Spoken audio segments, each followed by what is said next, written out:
Next, The Fugitive, in color.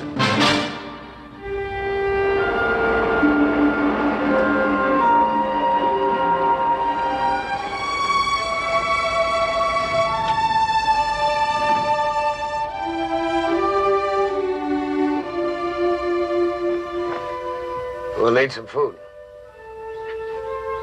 We can stall them for a while, but it won't take long before they realize I'm not taking you in. We get off the highway, use the back roads. I won't be long.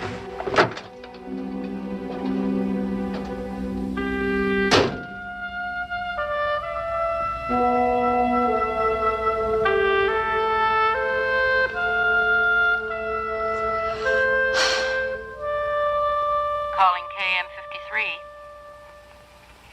Calling KM53.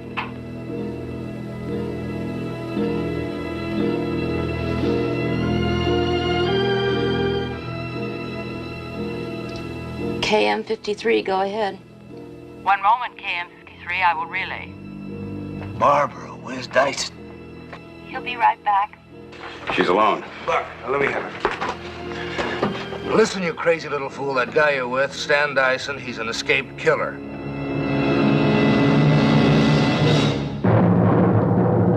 The Fugitive. A QM production. Starring David Jansen as Dr. Richard Kimball, an innocent victim of blind justice, falsely convicted for the murder of his wife. Reprieved by fate when a train wreck freed him en route to the death house. Freed him to hide in lonely desperation, to change his identity, to toil at many jobs. Freed him to search for a one-armed man he saw leave the scene of the crime. Freed him to run before the relentless pursuit of the police lieutenant obsessed with his capture. The guest stars in tonight's story, Janice Rule, Steve Einert, and special guest star Sherry North. Tonight's episode, The Walls of Night.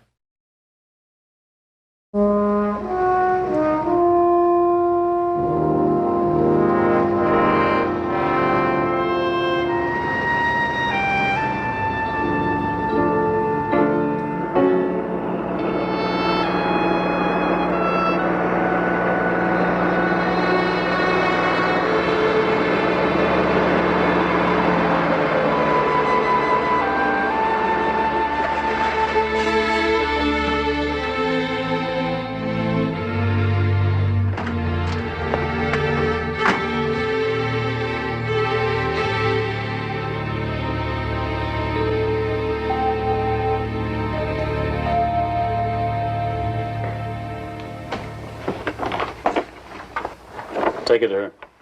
Yes. Yes. Yes, sir, your shipment's on the way. Absolutely, I just spoke with the driver. You'll have it by 1. Oh, no bother at all, sir. Always a pleasure to be of service. Oh, Don't tell me. That could only be our nervous Nellie, Mr. Watson. that's the 6th time he's called today. No, I take it back, the 8th. Well, don't look to me for sympathy. It's that irresistible telephone personality of yours that's to blame.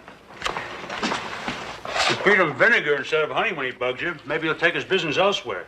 Mm-hmm. The 6,000 annual account with it. That would guarantee me a Christmas bonus for sure. $6 grand. The guy cost me more than that in tranquilizers.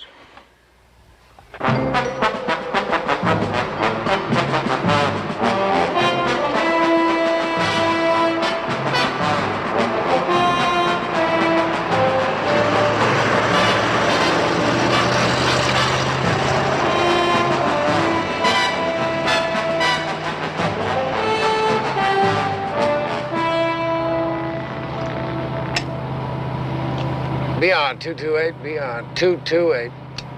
Stan, where are you? I just passed Springfield, heading for home. Just past Springfield, heading for home. That's 105 miles at 50 miles an hour.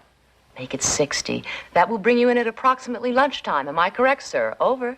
No, I'm afraid not. There's some construction up ahead. It held me up for almost an hour yesterday. Oh. Hold on, Buck.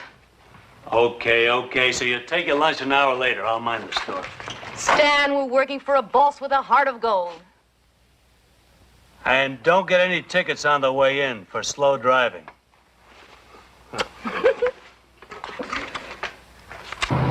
For Richard Kimball, a squawking radiophone has become a warm voice, a sympathetic human contact, a release, if only for a while, from the terrible ache of loneliness.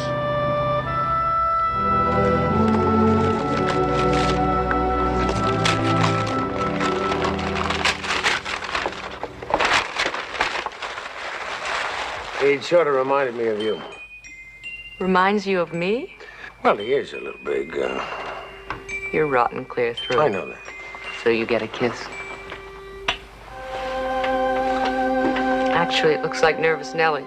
Who's that? You mean to tell me you've never heard of Mr. Watson? Uh-uh. What are these? The game starts at 8. I thought we could have dinner first.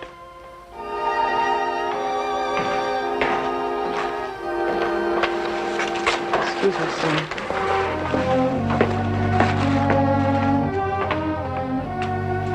Well,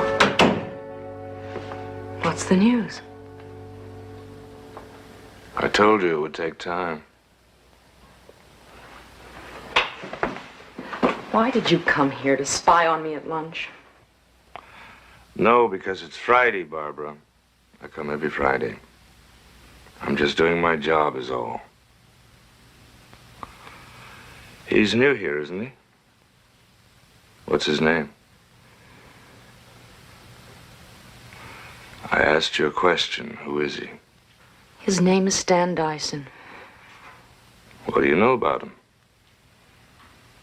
Come on, Barbara. Anybody you associate with, I want a complete rundown.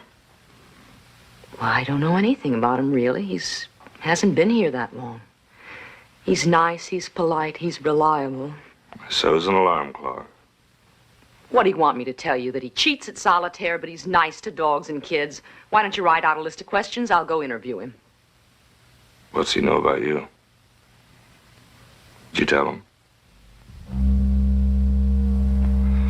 Little advice, Barbara. Advice? Okay, call it whatever you like. You've got to watch yourself. You seem to be doing well enough for both of us. Art. He asked me out tonight to dinner and to the game. Tell him to settle for lunch.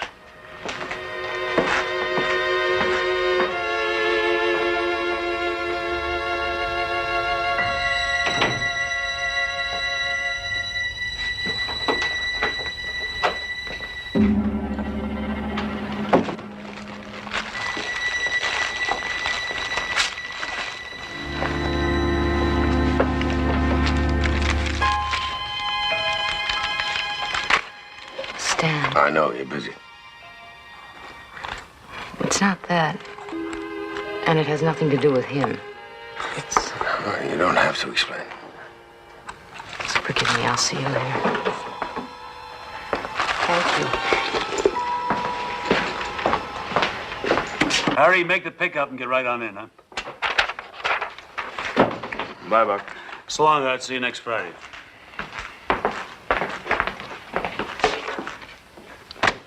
Why did you let him see Stan's personnel file? What could I say? Anybody you're interested in, Art Meredith is interested in, too. You know that. Stan Dyson is none of his business. Oh, but you are. And more than just business, too, it's my guess. Though he'd be the last one to admit it. You could show him a hoop and he'd jump through it. All right, so he doesn't turn you on. That's no reason to put him through a meat grinder. You owe him something, Barbara. He's got his neck stuck out a mile for you. I know that. Hey, what's this? Mr. Watson. You know, it does kind of look like him at that. Stan give this to you?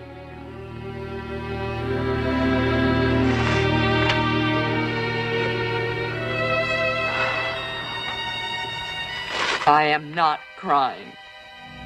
But in case you get around to it.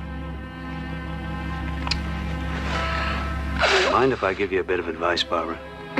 Why not? Everybody else has today. Why don't you have a little talk with Mr. Stan Dyson? And tell him all about yourself. I can't do that. You're gonna have to, baby. You can't keep stalling him forever. Not if you like him that much. Sooner or later, he's gonna find out about you anyway. Now, isn't it better if he hears it from you? You really think... I mean, if you were Stan and... If I was Stan, honey. If I didn't have a wife and 3 kids, and if it weren't for the fact that I'm the best-looking man in the Pacific Northwest, I might just give you a chance at me. I wouldn't make a major project out of those repairs if I were you. If you're going to talk to Mr. Dyson, you better get right on it. He's going out on 53. Tonight? Does he know that? He will when you give him this. Tell him he has to stay over in Seattle. We've got a return load from Vancouver for him for Monday. Well, are you going to give him this or not? How's my nose? I've seen better. And don't make it all day. I got better things to do than babysit that squawk box for you.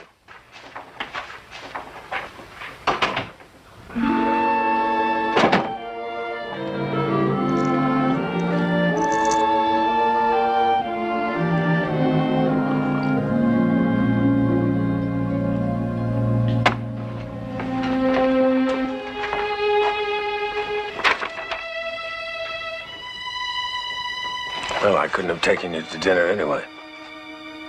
Ever been to Seattle? Big city, lots of action.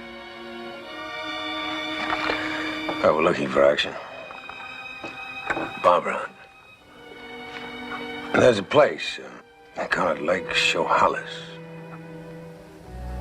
Driver told me about it. It's off-season up there. It's quiet. Oh, Stan. Well, we could just get away for the weekend. You know, just get away from all this. I'd love to, but I can't. You're busy. It's got nothing to do with him, and it's not what you think.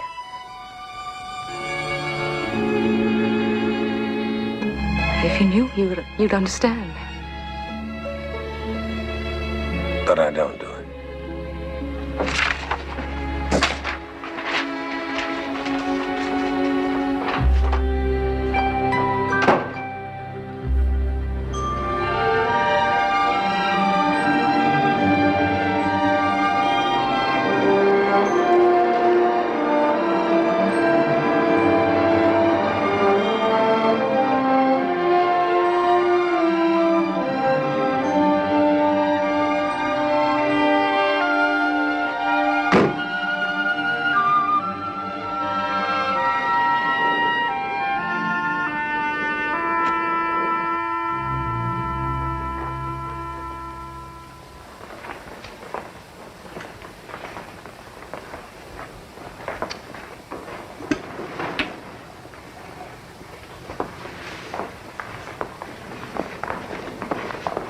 Willie, Coming!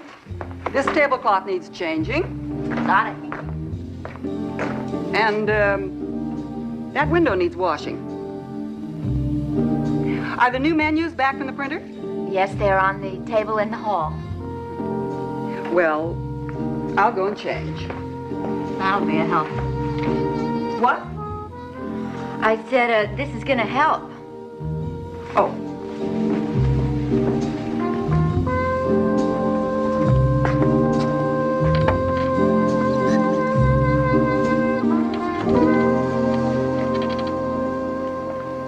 Hi. Hi. Anybody around? Yeah, me. Whatever that's worth. Can I get a room? Oh, yeah, the manager will be right down. Boy, you don't know what a tizzy you're going to throw him into blowing in here without a reservation. Yeah, I guess I did take a chance, didn't I? What time is shift dinner on? I just looked in the kitchen. Huh? The cook's got something out there that he swears up and down is chicken. But if you ask me, he went out and bagged the chipmunk.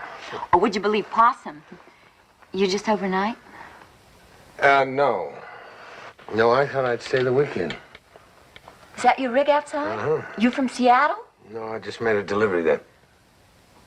You mean you chose to come here to this morgue instead of staying overnight in the city? Yeah, well, I thought it'd be quiet.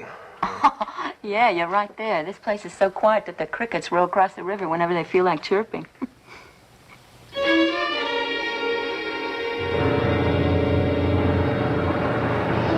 You said you had the board in your hip pocket. I never said that. Never really know.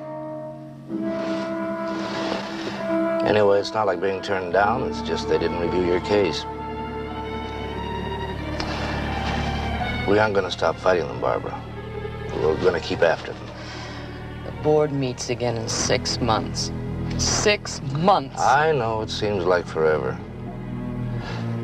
But you've at least got your work release privilege. That's something. Oh, yes, that's something. They let me out on a string in the daytime and pull me back at night. Now, don't talk that way. Hey, just hang in there. You'll get your parole.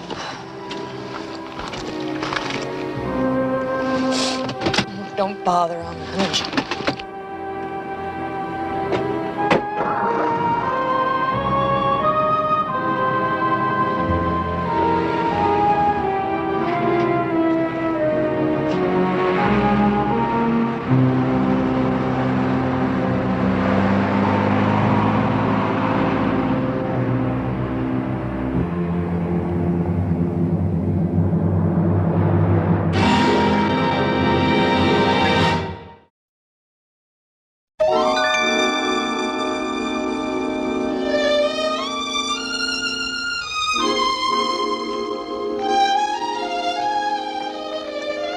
Hey, we're closing. Do you mind if I sit down? No. Well, what do you think of the mad whirl at Lake Shohallis now? Let you in on a secret, it's not much better when it's in season. Every time a new joint opens up on the lake, this spot dies a little bit more. My name's Willie. Stan Dyson. Well, you'd think after a whole day on my feet, I'd be ready to flop down, wouldn't you? But not me, no chance. Comes nighttime and I'll make a run at the jug. In the jug. It's a spot about a mile down the road. Of course, the girl hates to go there alone. You know how it is. Well, I'll pay for the beer. Willie, Well, there's always tomorrow night, right? Right. But in case you do change your mind, I'm in cabin number 3. Okay. I'll remember.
Saturday, don't you ever...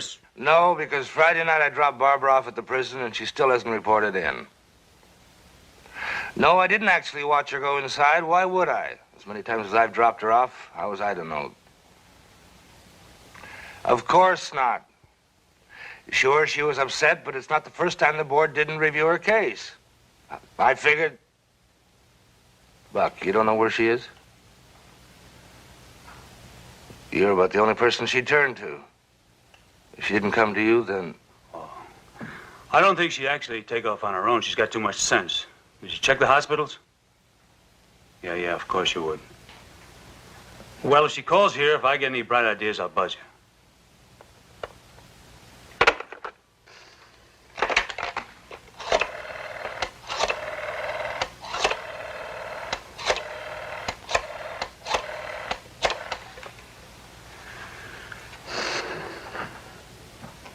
Frank? I'm sorry to bother you at home, but I've got to get in touch with Dyson right away. Hey, he mentioned something about laying over at some lake resort. I forget the name. I figured maybe he might have mentioned something about it to you. Yeah. What was that name again?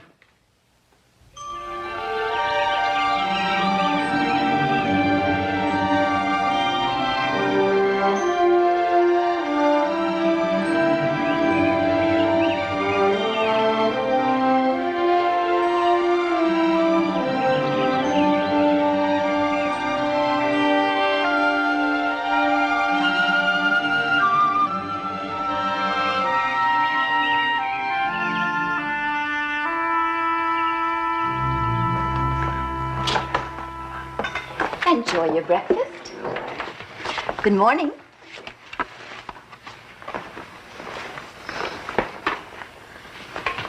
Good morning, folks. Good morning. Oh, Willie, this is Barbara. Barbara, Willie. Hello, Willie. I can recommend the chipmunk. For breakfast?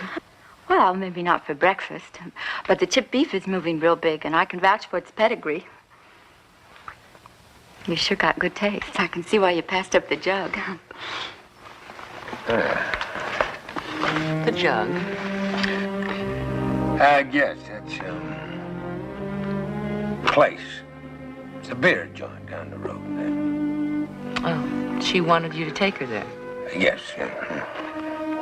Why didn't you? Well, I've been asking myself that same question. Oh.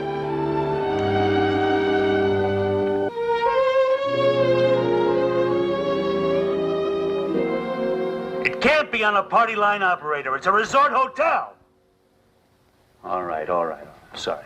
Will you please keep trying?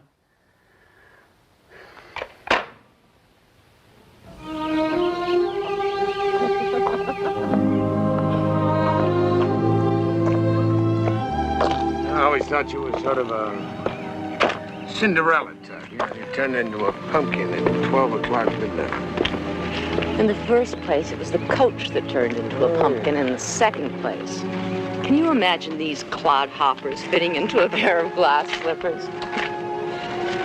You going to Vancouver on this trip? Uh-huh. Take me along. Be all right. I got Monday off. Well, sure. Why didn't you tell me? Because we had so many things to discuss. Such as, and especially. I like that especially. Darling, let's go tomorrow. Tomorrow? We could get up bright and early and we could go to Victoria and see the sights, please. Okay, I'll call them. No, Why not? because you're busy.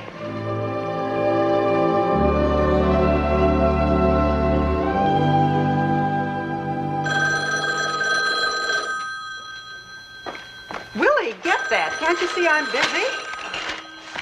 It's lucky I'm not. Hello, Lake Shohalis Inn, entertainment capital of the Pacific Northwest. Look, maybe you can help me. I'm trying to reach... Yeah. Uh-huh. Uh-huh.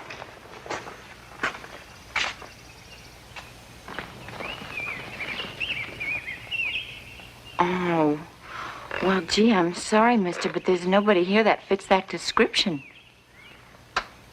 Am I positive? Mister, I've never been more positive of anything in my life.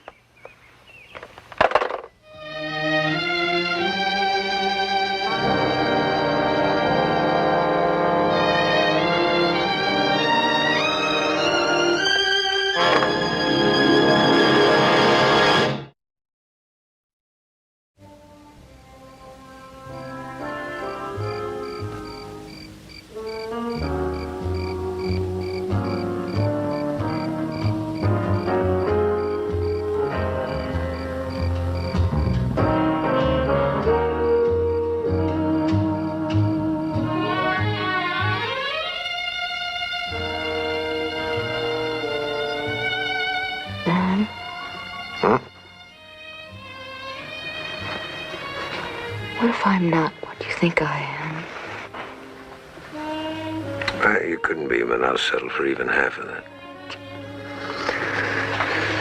Barbara, none of us are what we hope others think we are.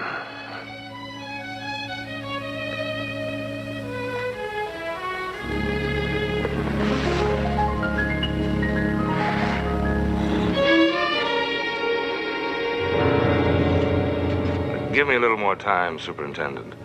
I'm confident she didn't skip on her own. How do you get that? I know I brought her back at 3, but she wasn't AWOL until 6. She could be kidnapped, amnesiac, anything. We're not talking about a dangerous criminal. Okay, Superintendent. Thank you. Sure thing. I'll keep in touch.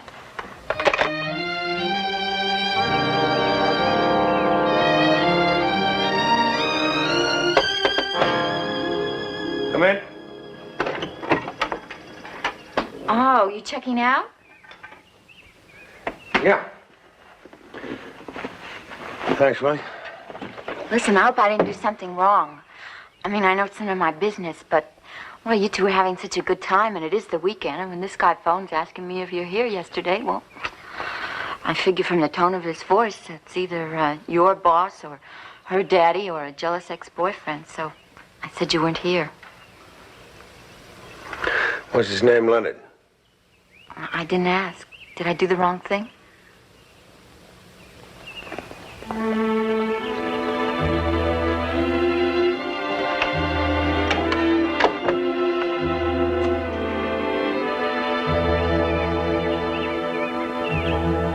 VR 228. VR 228. This is KM53. If she can get back before she's picked up, maybe Meredith can still square it for her. But she's dead if she runs, you understand? I understand. Forget the Vancouver pickup. Just get her back here. We'll send... I thought you were on my side. Who says I'm not? I'm only trying to help you. That's all any of us are trying to do. By sending me back to prison, I won't go.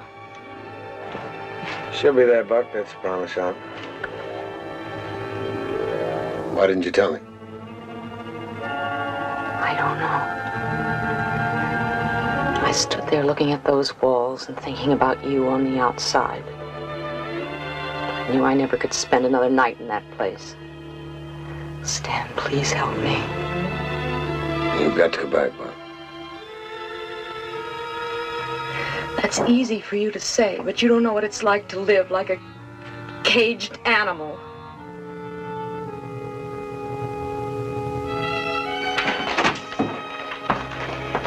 Nothing to worry about, isn't that what you said, Buck? Stan Dyson's a good man. He'll see she gets back. Well, I just got that report on your good man. Adamson Furniture reports no record of Dyson employment. Portal Hardware, no such firm. Yeah, same thing all the way down the line. All his references faked. But don't you bother to check up on a man you trust with thousands of dollars worth of wheels and merchandise. Now, let's go see if the address he gave you is a phony, too.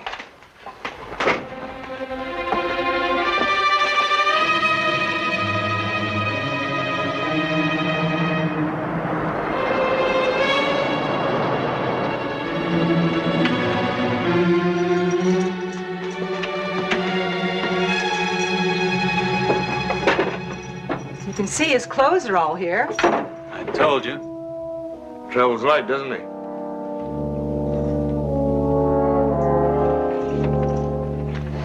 What do you expect to find?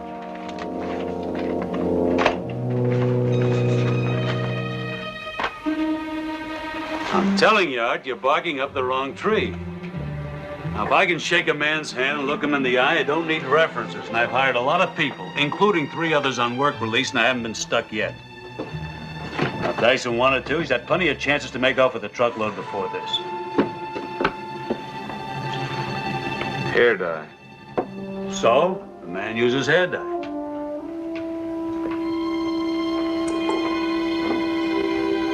Hey, look here, mister. That's not yours. That's Mr. Dyson's. Don't worry, Mr. Dyson will get it back when the police are through with it. Thank you, man.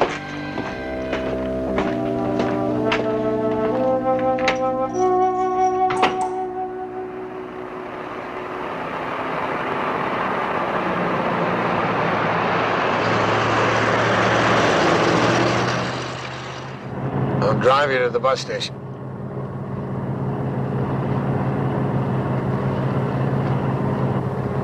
I see. Leonard was so sure. About what? Tell Stan all about yourself. That's what he said. Stan's a good guy. He can take it. You think I can? I don't know. But you might as well hear the whole story. And I'm not excusing myself. As much as my fault as it was his. His name was Larry, and we worked in the same office. He said he loved me, but we didn't have enough money to get married. I was taking money to the bank every day, lots of it, for a boss who didn't care how he made it. At the time, it seemed like poetic justice. Larry said it would be easy. It was. Only after he got the money, he disappeared. A guy at lunch the other day. Is that Larry? No, I've never heard from him since. That guy was from the prison work release program. Stan, take me with you, please. I can't, Barbara. Why? Nothing will happen to you. Even if they catch us, you wouldn't get in any trouble, would you? Would you, Stan? Yes.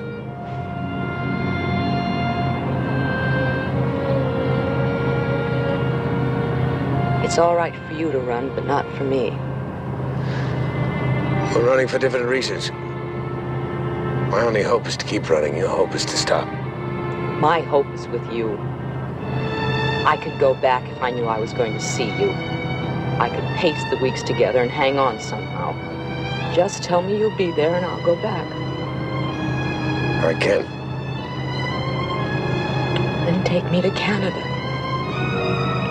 I can't do that either.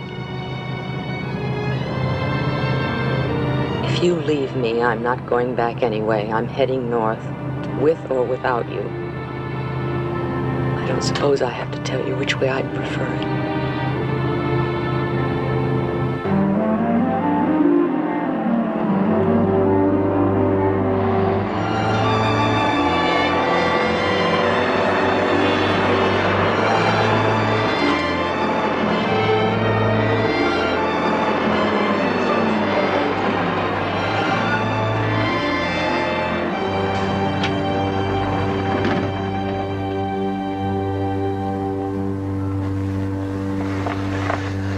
We'll need some food. We can stall them for a while, but it won't take long before they realize I'm not taking you in. We'll get off the highway, use the back roads. That won't be long.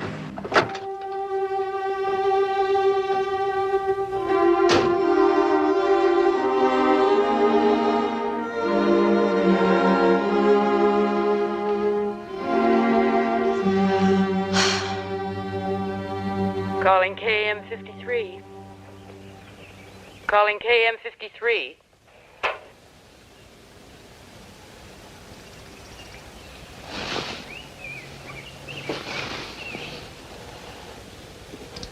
KM53, go ahead. One moment, KM53. I will relay. Barbara, where's Dyson? He'll be right back. She's alone. Buck, let me have it. Listen, you crazy little fool. That guy you're with, Stan Dyson, he's an escaped killer. Barbara, I'm not trying to trick you. I've got Lieutenant Gould here. I'm going to put him on, and I want you to listen to him. His name's Richard Kimball. Watch your step. He killed one woman, he wouldn't hesitate to kill another. Now, can you make a break for it? And I mean with a reasonable chance of succeeding. Over. I'm not sure. If you're not sure, don't try it. Whatever you do, don't panic. And above all else, don't let on to him that you know who he is.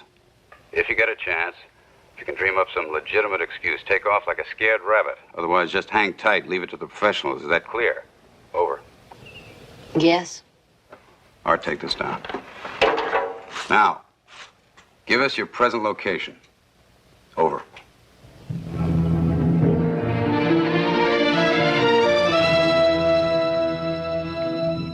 Listen, I can't talk anymore. He's coming back. No, hold it, hold it.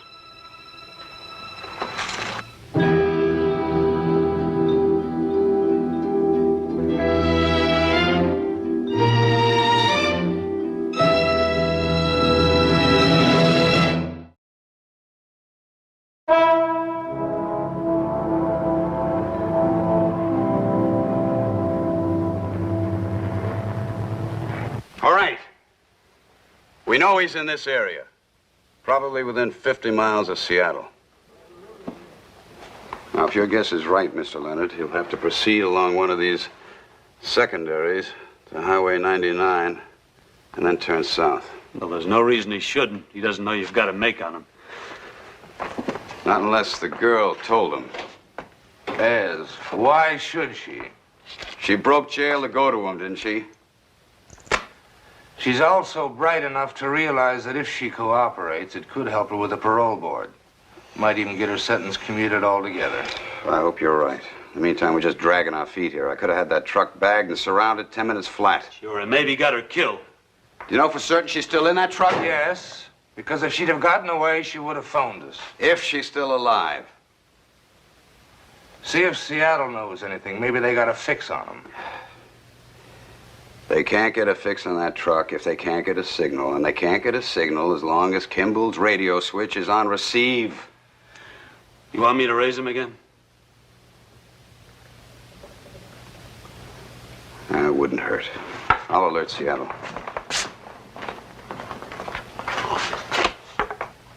Operator, get me KM53 on Seattle relay. We're opening that Zone line 6, again. please. Now keep on your toes. I don't know how long our man can keep Kimball talking without making him suspicious.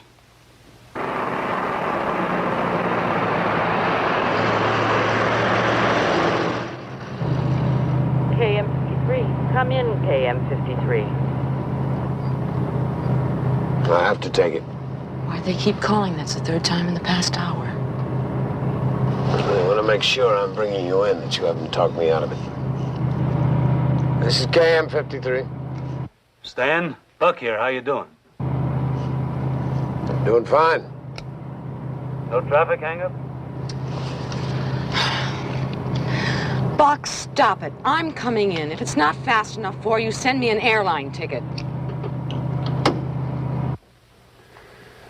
She's coming apart at the seams. What do you expect? You told her she's with a killer. At least we know she's alive. Well, she better get a grip on herself. She won't be long. Kimball's no fool. Seattle? Gould here. Did you get your fix? Good. 10 miles east of 99. Yeah, that's what I figured. All right.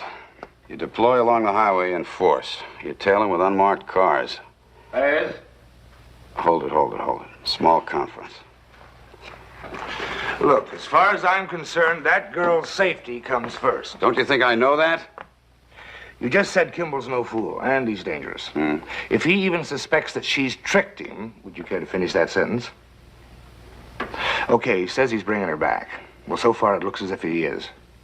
In that case, you can wait and take him here after she's safe.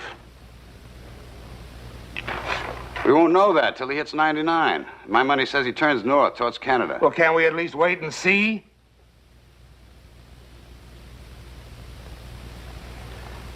Carter, deploy north of the main junction only. That's right, north only. I know it's wild, but we got a wild man here. That's right, no tail south.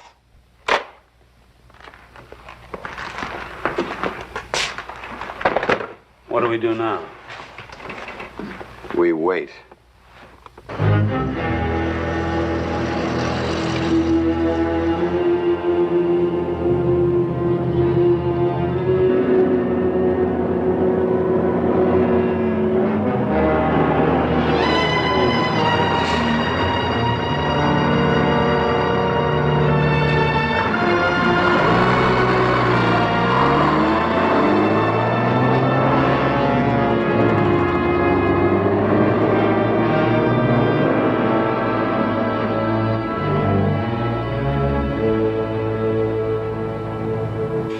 Still nothing at KM53?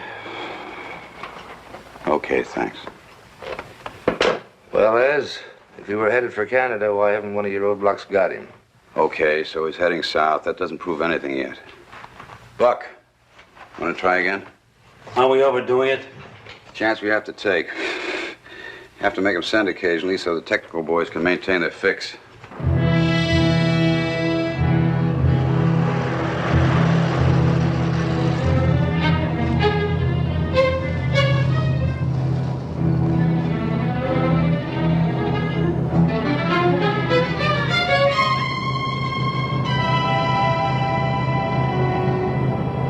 If I can't tuck you into it, I guess I can. The switch is open. He's sending. Stay with it. I don't know why you want to go back to jail when you could be on your way to Canada. How'd we do? Wait a minute. Right. He's heading into town. All right, that means she didn't tell Kimball. Remember that for the parole board. Now look, they'll be coming over the bridge. You have 4 cars waiting. But don't close in until I give the word. Right. Let's go.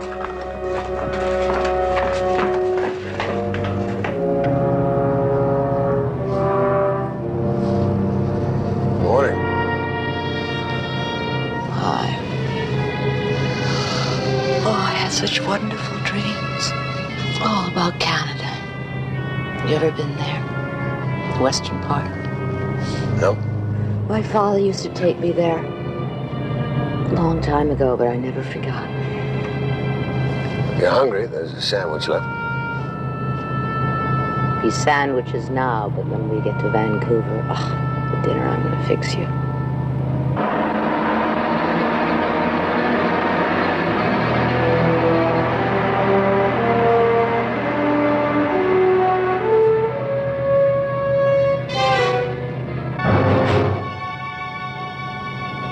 Stan, you're running into a trap. Turn back.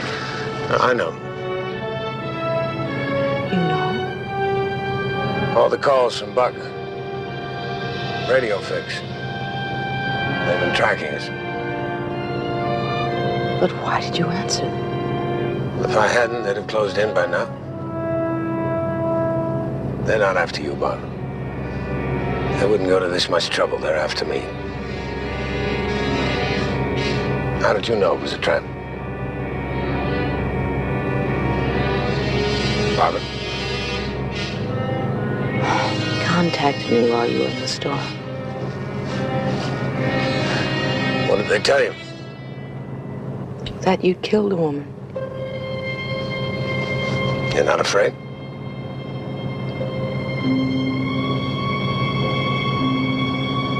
It was my wife, but I didn't kill her. That's why I have to run. That's why I can't take you to Canada. Or I can't take you anywhere with me.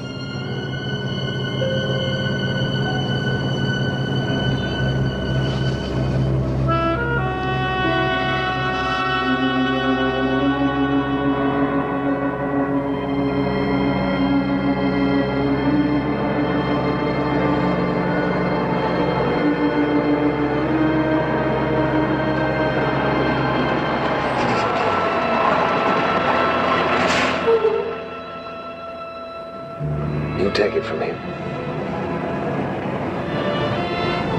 I would have liked Canada, but I wouldn't have liked myself very much.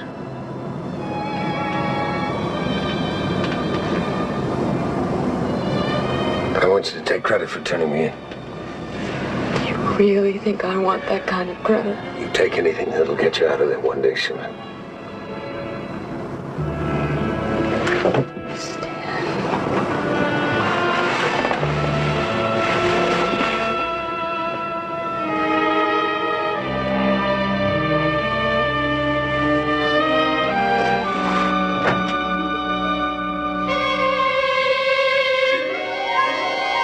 Get out of here.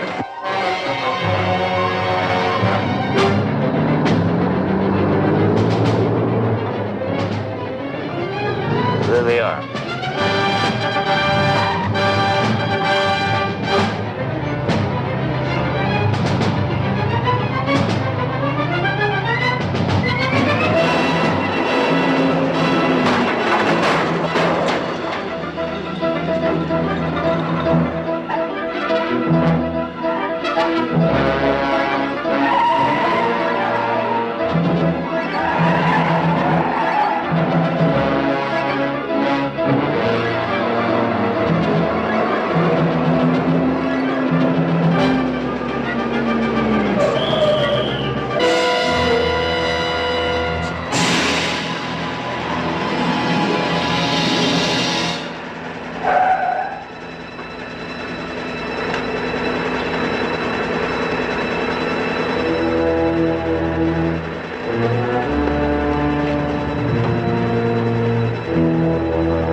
We all understand what happened.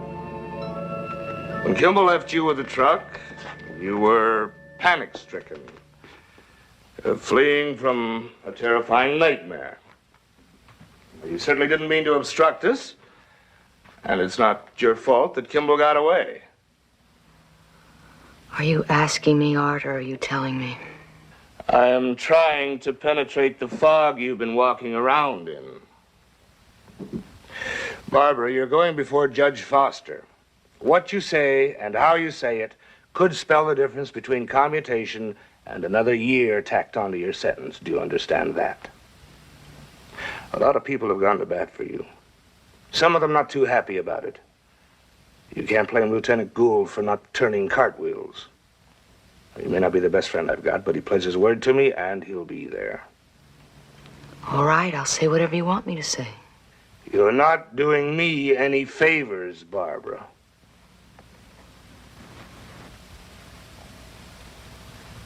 I'm sorry. I appreciate what you're trying to do. I really do.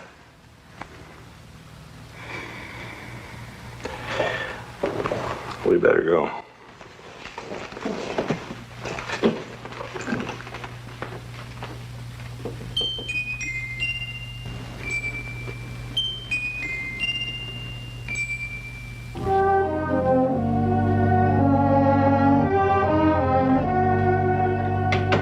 Barbara's sentence will come finally to an end.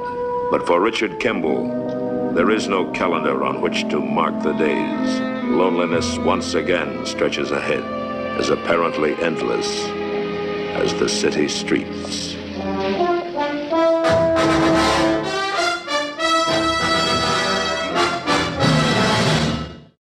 And Bauer, Paul Mantee. Tonight's episode, The Shattered Silence.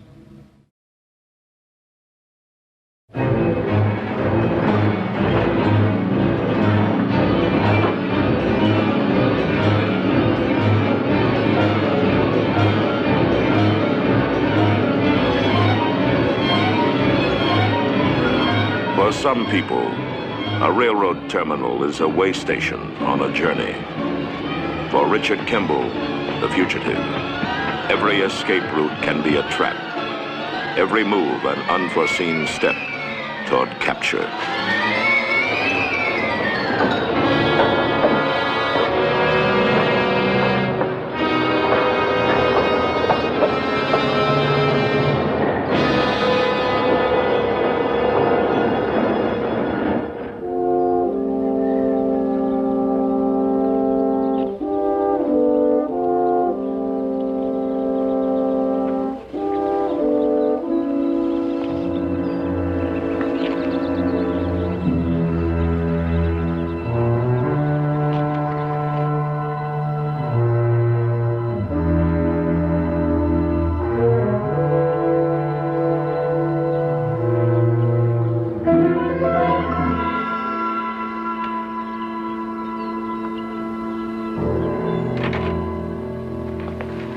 Morning. Morning. How much for this? $3.50. A razor? What do you usually pay? Not much more than $1. $1 it is, then. Yeah, I'd like a bar of soap and a couple of towels, a couple of those chocolate bars. How much will all that be? $1.25. How long have you worked here? I'm just minding the place with my brother. You don't usually get anybody at this hour. I'll tell you what, I'll give you $3 for all of it. Is that okay? Sounds about right to me.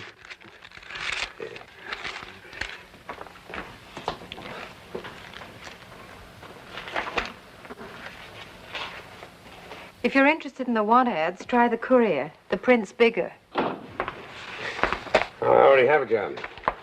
Too bad. I'm looking for a handyman. 10 days' work at $10 a day, and all you can eat. Thank you, but I'm on my way to Oregon. From where? Olympia. You took the long way round? I wanted to see some of the country. Well, you come to the right locality for that. It's one thing we have miles and miles of. Yeah, I'll take this. It's marked $10. Oh, $10 it is, then. Good morning, Miss Cross. Morning, Sam. Any mail? Oh, you got a whole week's worth. I'll give you a ride to the bus stop in Edgemont if you don't mind stopping by my place for a moment. All right. Why the hesitation?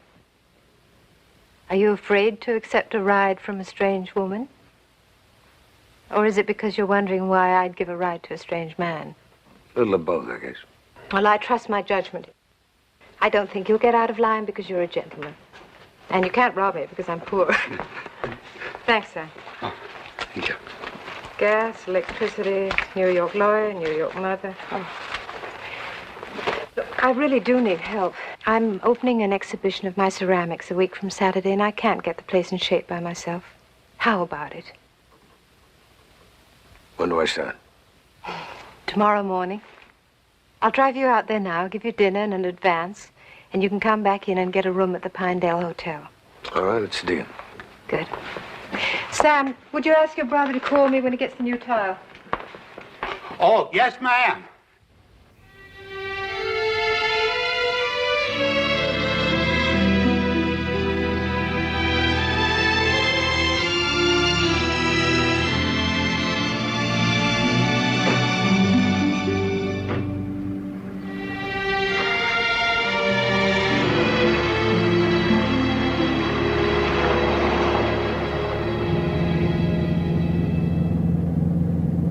We're pretty far from civilization up here, but if you want to get away from smog and traffic and getting lost in the crowd, it's not a bad place to be.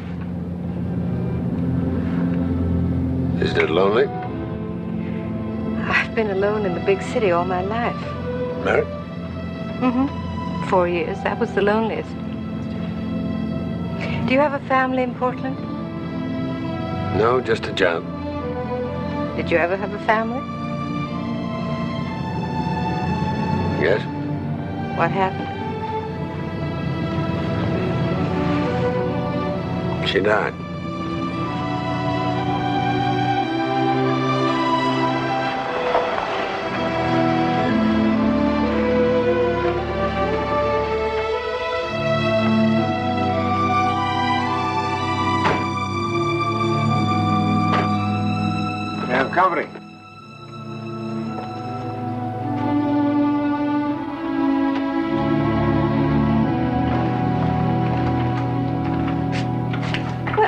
doing in my house, Robert? Your door was unlocked. One day you're going to come home and find everything gone but the wallpaper. They're welcome to that, too, if it'll make them happy. You were supposed to come down and get your business license renewed. Come on, Robert. This isn't an official visit. You're driving your own car, you're out of uniform, so you're off duty. This is my friend... Ben Lewis. Ben Lewis, Deputy Robert Howe. You a stranger in town? I just got here. Got business here in town? Robert, stop asking so many questions. Mr. Lewis is a friend of mine. He's going to help me out on the house. Okay. I'll be seeing you. He's jealous, but he'll get over it. I'll send him a birthday card, I think. It isn't really for 2 weeks, but he's so wrapped up in being a cop, he won't notice the difference.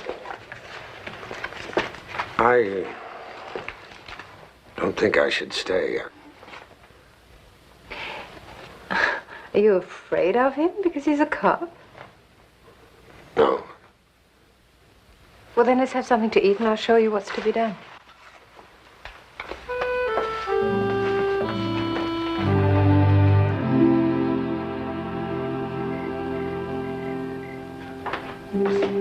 How do you like your cocoa?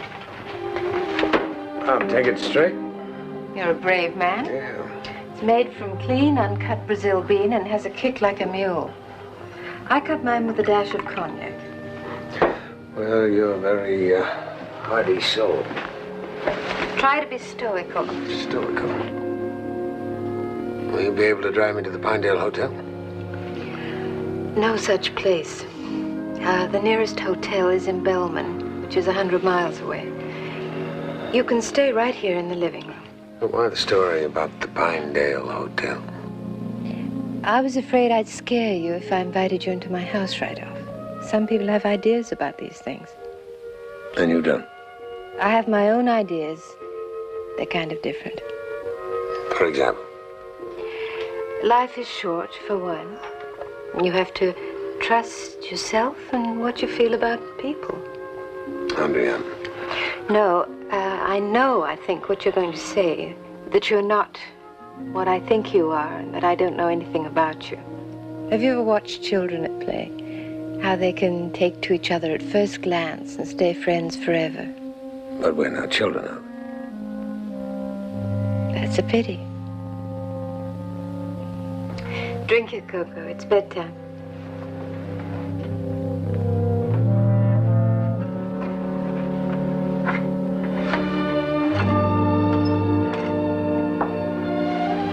Do you think you can tuck yourself in?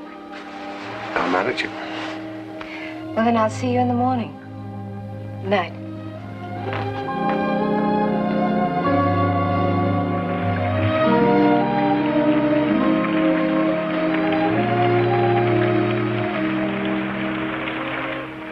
Andrea? Shh. Wake everyone.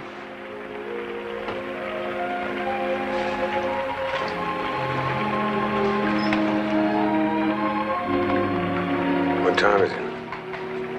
It's 2 o'clock. The rain woke me. It's nice, isn't it? Yes. Do you want me to leave?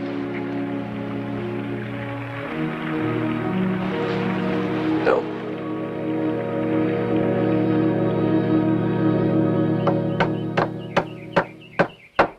A 5-state alarm has been issued for the apprehension of Richard Kimball, a convicted murderer. The fugitive is thought to be making his way toward the Pinedale-Edgemont area.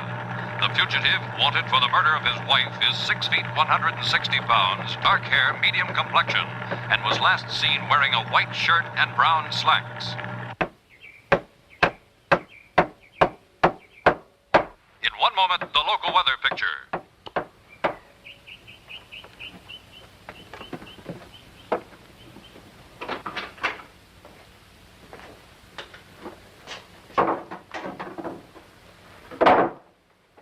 Ben, are you Richard Kimball? I heard it on the radio just now. They're looking for you.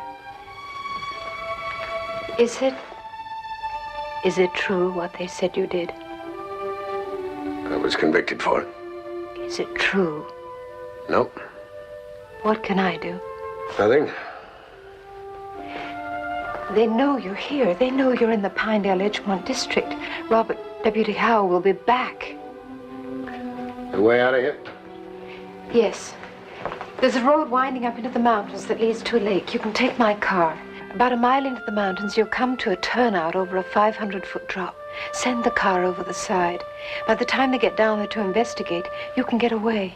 I can't do that to your car. Be tough. You've got to get out of here. Thanks, Hunter. Good luck.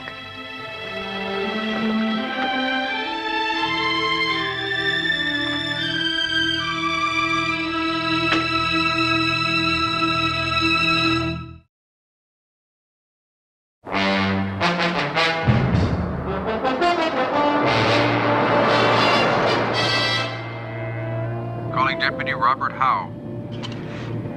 This is Howe. What's up? Kimball is believed headed toward Ridge Road. South entry blocked.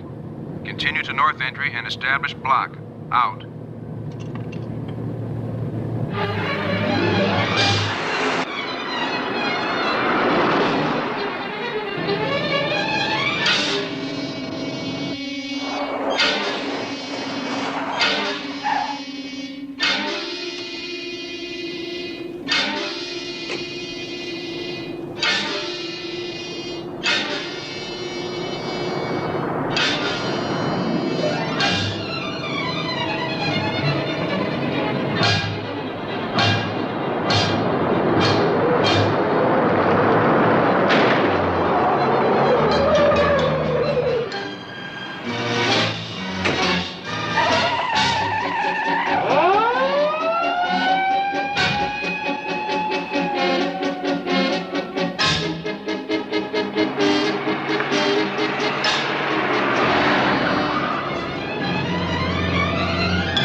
Easy. Take it easy. Relax.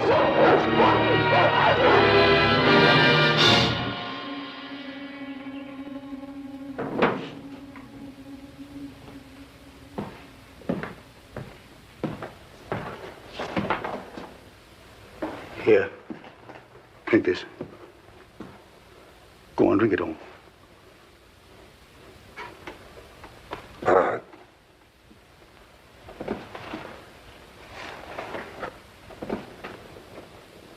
It was a hunting accident. Yeah. Sure. And after you shot yourself, you lost your gun in the woods. And to make quite sure you bled to death in style, you took off your hunting clothes and put on a white shirt and tie.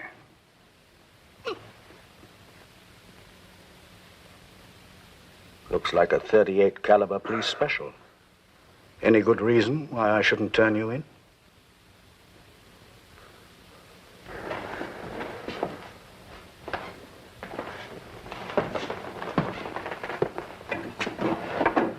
Are they still after you? I don't know. Why are they after you? And don't lie to me, sir. I found you on my land. Why do they want you? And if I'm intruding? Oh, you're intruding, all right. I'm just trying to figure out the easiest way to get rid of you. You just show me how to get off your land. After all the blood you've lost, you fall flat on your face within 100 yards, and I should have to haul you back here again. I guess I should be grateful that you're such a humanitarian. There was a rabbi named Akiva, a great Hebrew scholar, lived around about the time of the Second Exile. A lesser rabbi named Ben Zoma wrote, "When I die and go up to heaven, God will not ask me, 'Why are you not Akiva?' He will ask me, 'Why are you not Ben Zoma?' So I don't try to be a humanitarian or anything else I'm not."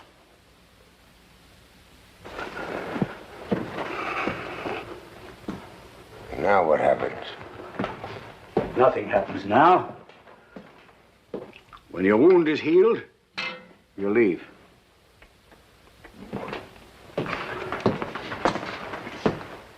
Here. What is it? Chocolate stew, homegrown barley, wild berries, thyme and thistle, and a shot of corn liquor. You're the first man besides myself that's ever tasted it. How come? As you said about my being an intruder. You've been alone up here for a long while. I made myself free of you and your kind. Free of the world. Can you understand that? I haven't laid eyes on a man for 14 years. Are you sure you covered that whole canyon? All right. No, leave it there. We'll have the laboratory man down first thing in the morning. Come in. Hi, Robert. Got here as fast as I could. Mr. Jensen gave me a ride. The wreckage crew got down to your car and Kimball wasn't in it. Good for him. Kimball is a convicted murderer. Well, now that you know he's alive, you can hunt him down and bring him to justice. Andrea, we're not dealing with Robin Hood. This man murdered his wife. I don't believe that. How could you possibly know? You only knew him for one day. Sometimes that is enough. Yes, I guess it depends on how well you got to know him. Oh, look, Robert, you brought me down here. Where was Kimball heading? I don't know. You gave him your car. He took it. Are you willing to swear out a theft charge? Oh, Robert, don't be silly. If you want to test my feelings for him, just ask me. Your feelings are none of my business.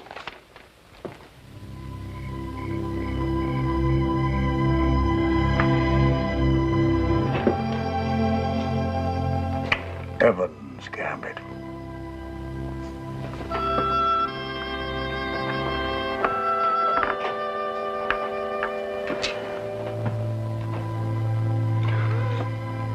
Well, not bad. Well, there's no way out. You're beaten. Well, the game's just begun. That's the difference between your world and mine. Down there, in what you call the real world, you don't know that life is running out on you. You waste what God gave you, always thinking it's just begun, and then it's ended. And what did you ever have, or see, or feel, or touch that's real? There are many ways to live. Oh, I know all about that. I've lived those ways for 40 years. What did you do? I've forgotten those years. There's nothing you miss. I don't miss anything. How can you miss something and it's no longer remembered. About companionship. I've got all the companionship I need. The birds, the wild deer, my dogs, forests, the mountains. When I was young, I would have laughed and thought a man crazy who told me to talk to the trees and the stones. But I talked to them. And I listen. And they talk to me. And what they have to say to me is fresh and different each day. Read Thoreau. He'll tell you all about it. And even Thoreau didn't leave the world forever. He was in Walden for 2 years, then he came back. He wouldn't have done that today. He lived in a world that was still made for men and not machines. Do you think he would have allowed himself to become a slave to his car, to his lawyer, to the 101 things that run a man's life from sun up to sundown? For 40 years, I was one of them, alone among them. Then I came up here and was born again.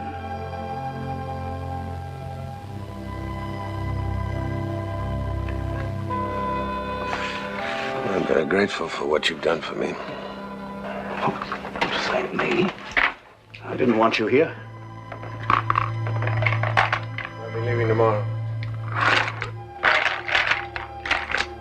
Well, it's a long, it's rough country where you're going. Besides, your arm isn't healed yet.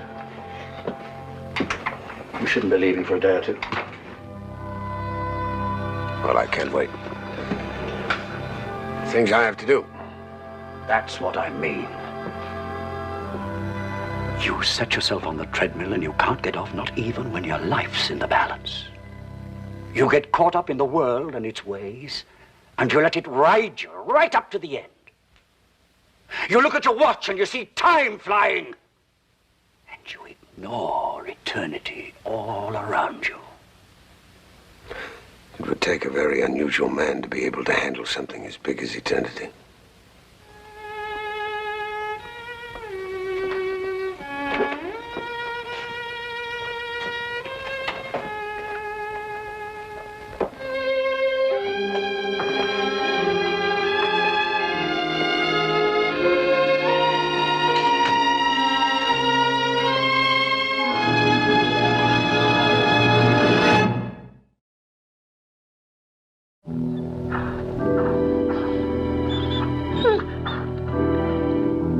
I want you to know I appreciate what you did for me. No more than I do for a bird with a broken wing. Well, the bird would be grateful. Thank you.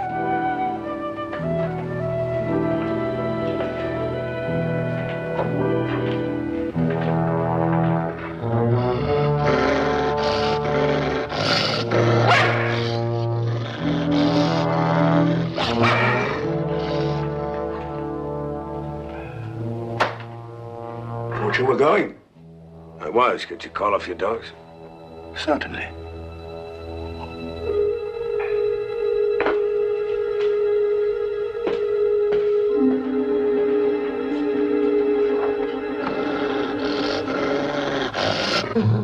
What's the matter with you? Mr. Lewis has got a long way to go, so you better get out of the way. I don't know what's bothering them. What's that? Oh, I see. They want you to stay. They don't want you to leave until your wounds heal. When they feel as strongly as that about anything, even I daren't cross them. So we better get inside.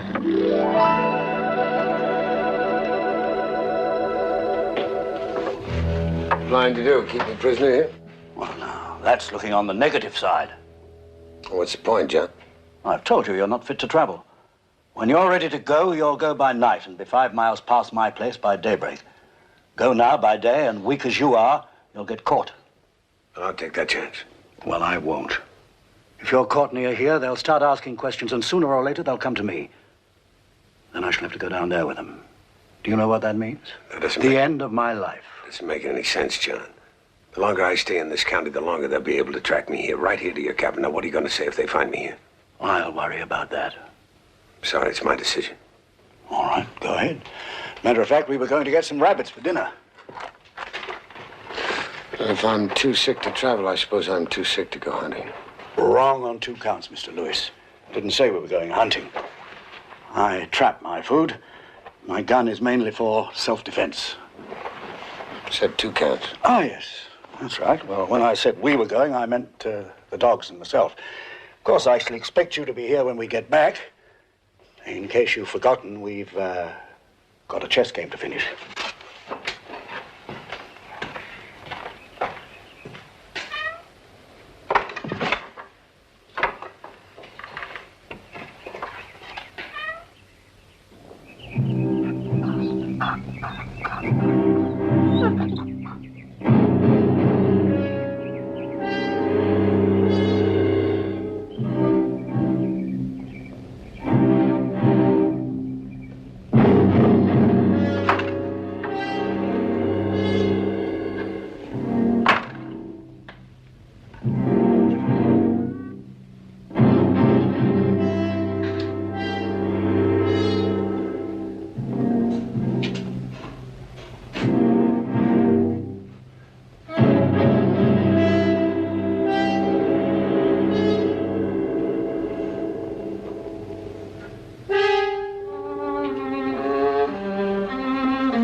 Kimball must be long gone out of our territory by now.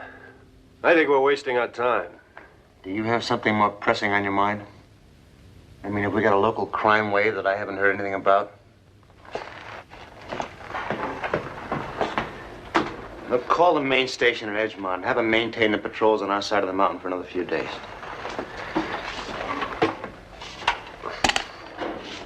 Edgemont Station, this is Pinedale.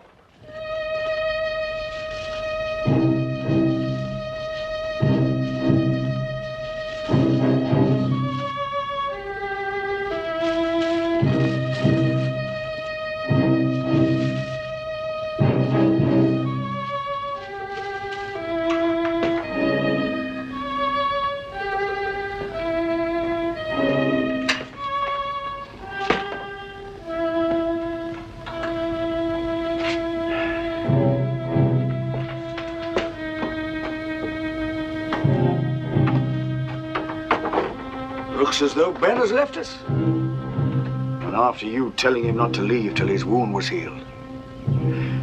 Well, we better go and bring him back.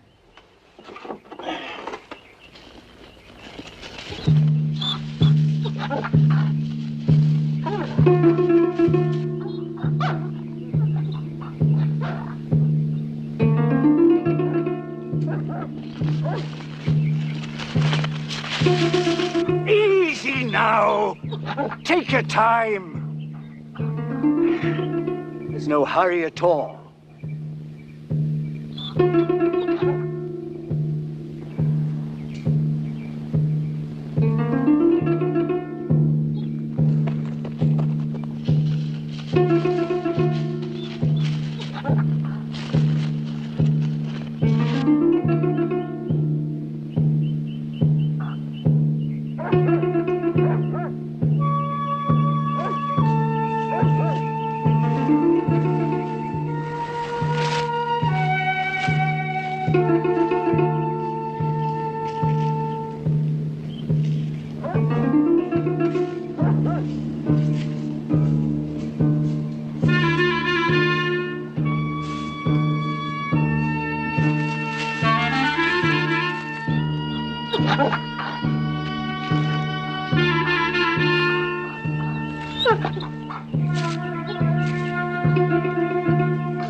Pepper.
did you take me in the first place? You needed help.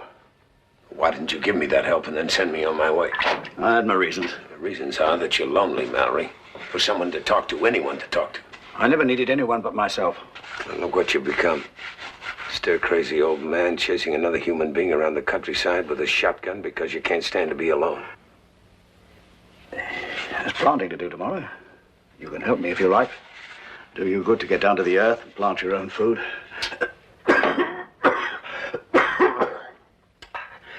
There's cold night air. You can do me a favor. Take some of the smoked meat out to the dogs.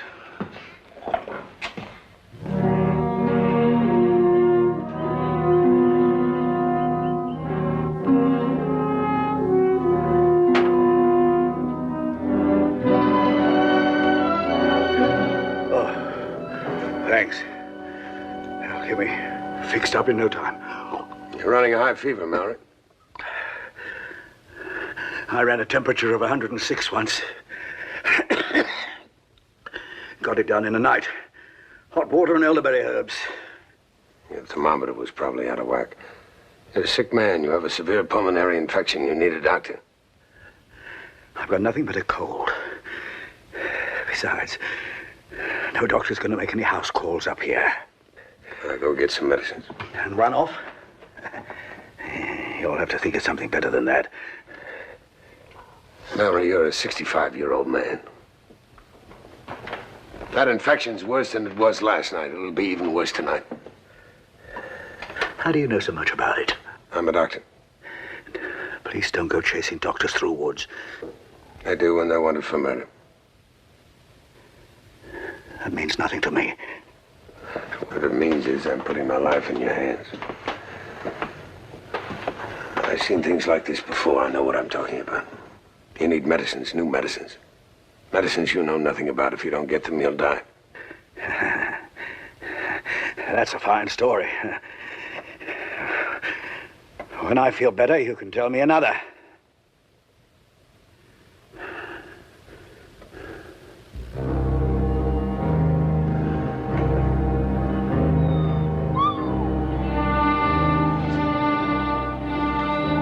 Ben? Yes? Sounds like the dogs are hungry. You been feeding them on time? I've been feeding them on time. I don't know what's got into them. I don't know.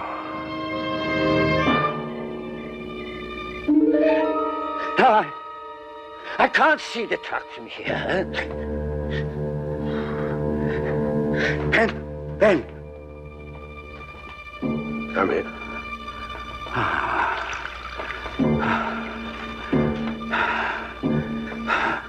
Oh, that's cold. I feel better. It's cold.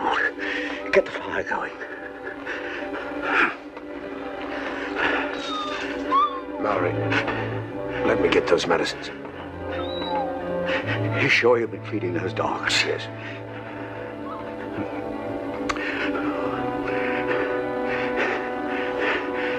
You're a good fella, Ben. You're a good fella. Go make yourself some herb tea.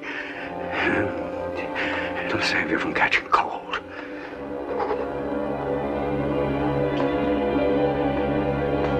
Go fishing tomorrow. Fishing? I know where. I know where. Ellie? Ellie? I know.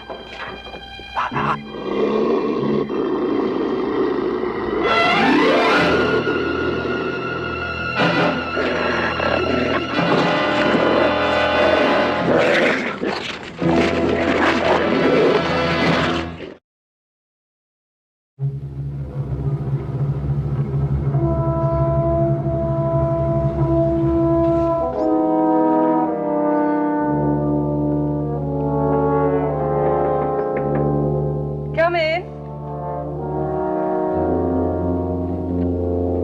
What are you doing here? I need a doctor, Andre. What happened? You didn't go over the side with the car. It's not for me. For who? You should have been over the mountain and halfway to California by now. Well, I should have got detoured, and I ran into this old man in the mountains. He's sick and needs help.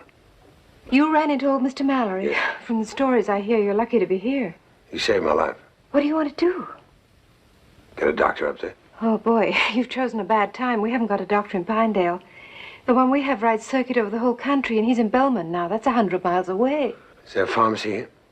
Well, Kugler's won't open for another few hours. Mr. Kugler lives in the back of the store. What's the address? I'll come with you. Well, what's the emergency? I'll let him tell you. Mr. Mallory, the old man that lives up in the hills, he's sick. Uh-huh. Well, he's running a high fever. I think it's a pulmonary infection. He won't come out of the mountains. If he doesn't get antibiotics, I think he might die. Well, the doctor's off at Bellman. Should be back Monday or Tuesday. Mr. Kugler, we can't wait until Monday or Tuesday. That's why we came to you. What do you want me to do? Take the drugs up there to him. It's against the law. Mr. Kugler, you're the closest thing we have to a doctor, and a man's life is in danger. All right, I'm willing to let you have the medicines. If you'll sign for them. But nobody's going to get me to go up there. That old hermit's touched in the head. Everybody knows that. You ain't get near the cabin. Last year, the Fredrickson boys strayed up there, and those dogs nearly killed him.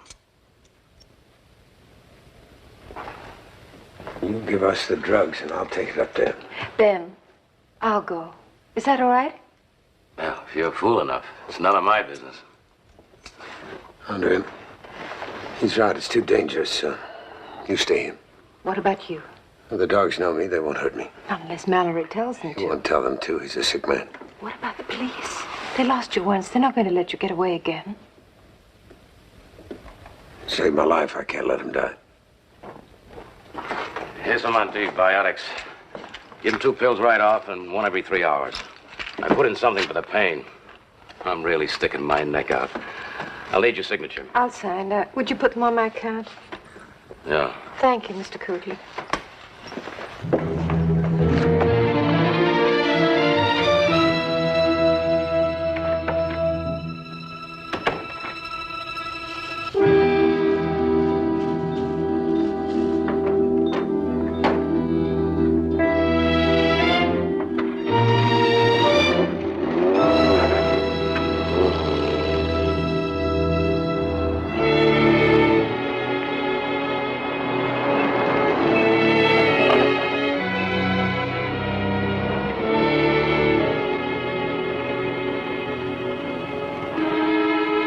I wish you'd let me go with you.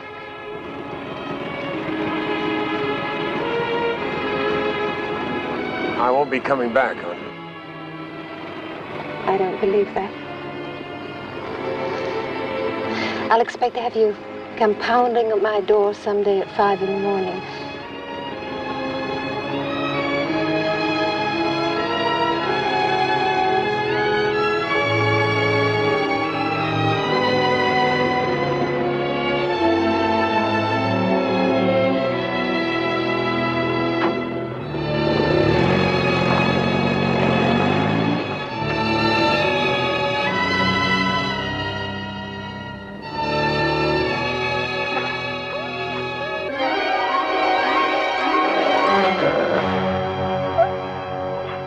I told you I'd track you down.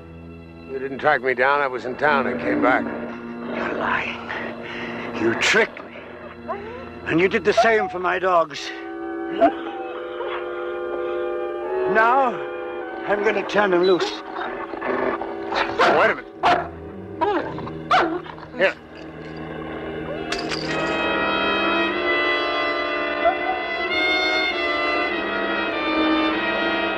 Medicine.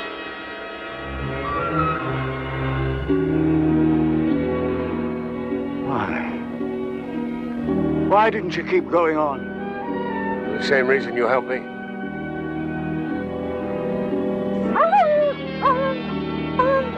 All right. All right.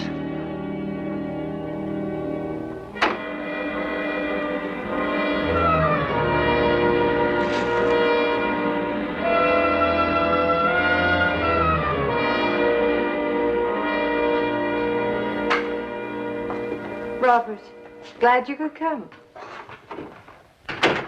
Where is he, Andrea? Who?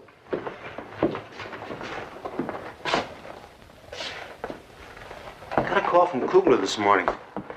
He said a man answering Kimmel's description came in for some medication. He must be ill. Well, then maybe he'll die, and you'll have all your problems solved. Kugler said he told some wild story about needing the medication for old man Mallory. That's silly, isn't it? No one can get near the old man's cabin. Well, maybe it's not so silly. Maybe he's telling the truth. Are you going up there? Yes. I'm going with you. No, you're not. If he's there, there may be trouble. If you don't take me, I'll go on my own. Okay.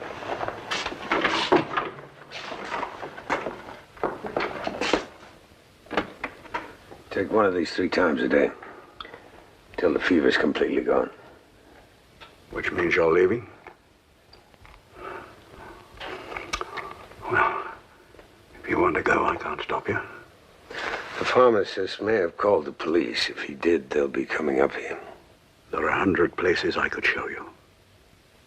They'd never find you. I have an appointment to keep. You want to clear yourself, eh? For what? The good opinion of men. I want to stop running. That's where you're wrong. You'll find another excuse. You'll never stop running.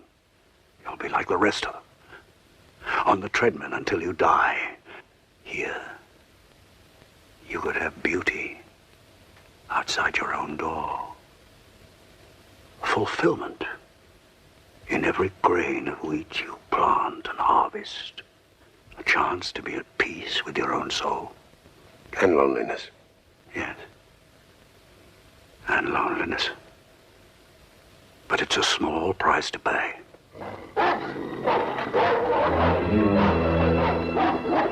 There's somebody coming. Hand me my boots.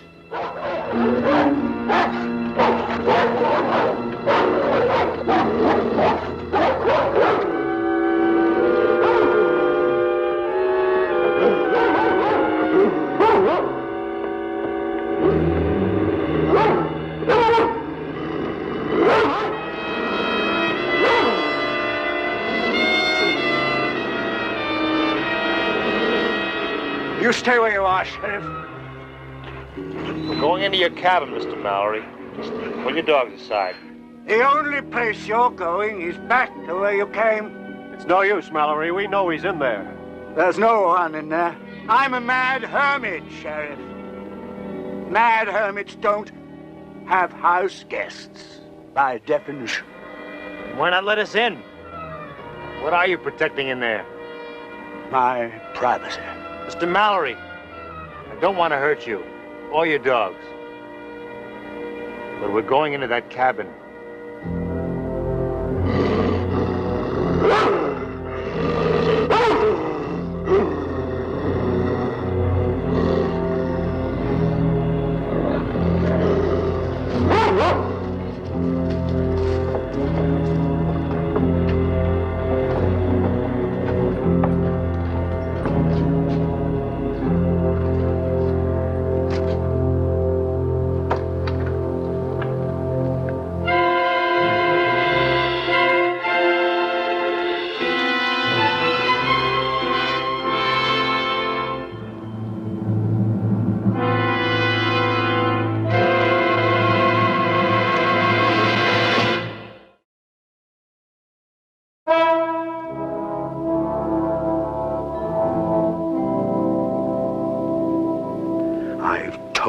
Sheriff, he didn't give me his life story, and he didn't leave a forwarding address.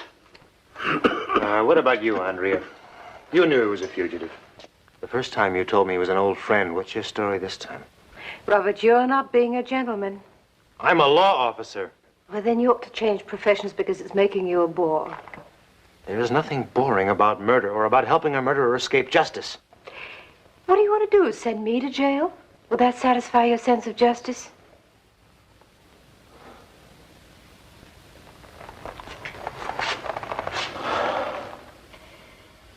All right, let's go into Bellman and get the doctor. Andrea? You go. I'll wait here for the doctor. I know you mean well, young lady. But I've always managed to look after myself. Thank you. Mr. Mallory, I've always been a girl who knows when she's not wanted, and it's never stopped me. Robert.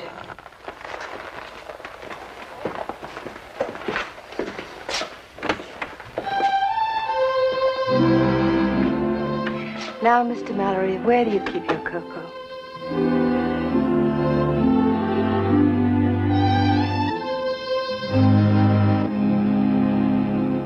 A fugitive is a man in exile. A woman's love can remain with him only long enough to remind him of his loss. For Richard Kimball, it is the price of freedom.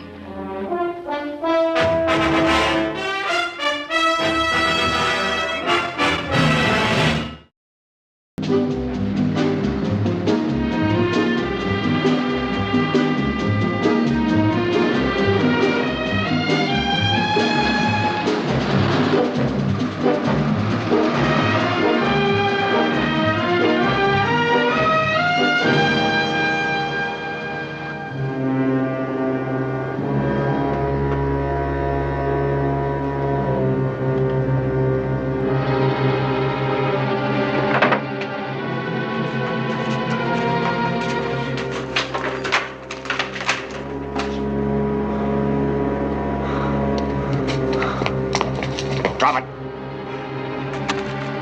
Get up against that wall. Get those hands up.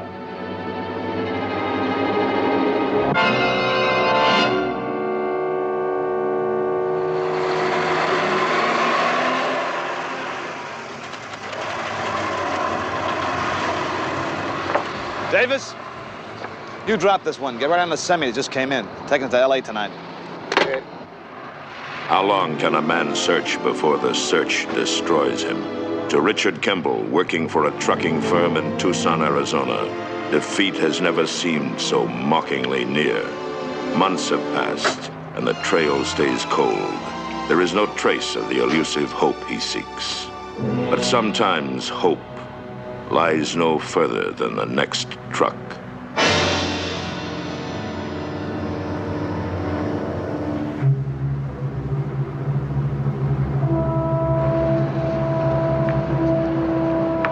What's the matter, Davis? Don't you want to fix this truck? Sure.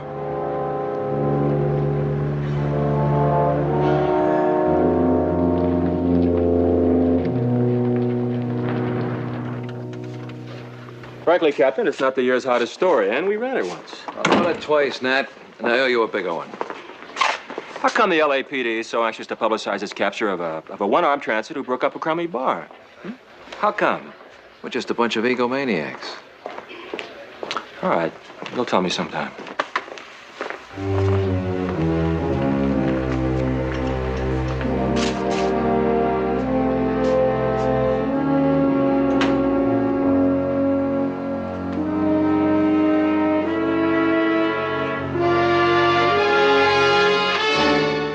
What are you doing? I think so. He owes me some favors. Of course, the wire services won't give this the kind of national play the first story got. All right, then let's give it some juice. Call a press conference. Reveal how you saw the routine arrest report on Fred Johnson, your dramatic flight out of Stafford. Hey, Phil, I'm kidding. Where's your sense of humor? I don't know.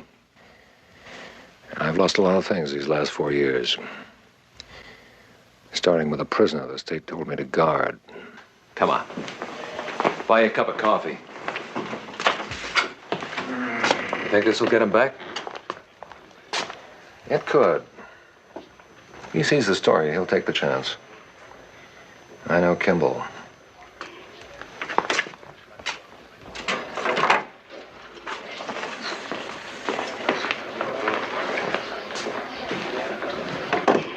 Carlisle, if one of you court stenographers could only teach me how to play this thing, why, I could astound my friends and neighbors. Not a chance, Nat. Now, hands off. All right, it's pathological.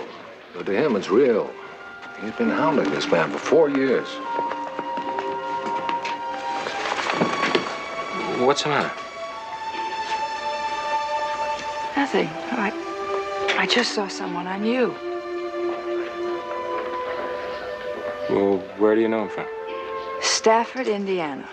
Little town with a great big heart. Stafford, Indiana. Stafford. The Kimball case. Of course, the doctor that murdered his wife. They said he did.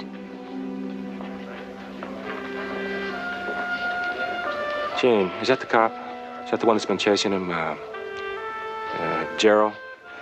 Gerard. Yeah. Now it all makes sense. They've got this Carson guy, and they're out trolling for Kimball. They're trying to lure him in. And Lee had the nerve to promise me a bigger story. Excuse me.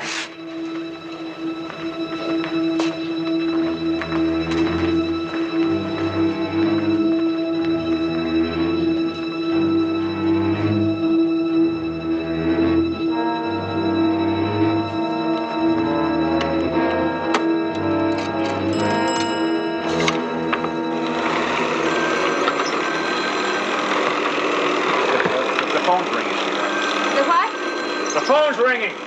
I can't talk now, darling. I have to answer the phone. Hello? Oh, yes, I'll accept the charges. Hello? Jean? Oh, it's Jean Carlisle. Well, what? How are you? Oh, I haven't seen you for years. 5 or 6, I guess, not counting Christmas cards. Well, are you still in Los Angeles? Well, of course you are. The operators... Do you have any way of contacting your brother? With Richard? Why? The papers had a story the other day about a one-armed man who was arrested here. Mm-hmm. The wire services picked up the story and, well, Richard might have seen it. Well, if he did, he's probably headed your way right now. Donna, I do a lot of work at L.A. Police Headquarters. Lieutenant Gerard is here. Oh. Yeah, Dick should know about that. I'll try to get in touch with him. Take my number and call me back. I'll call you back.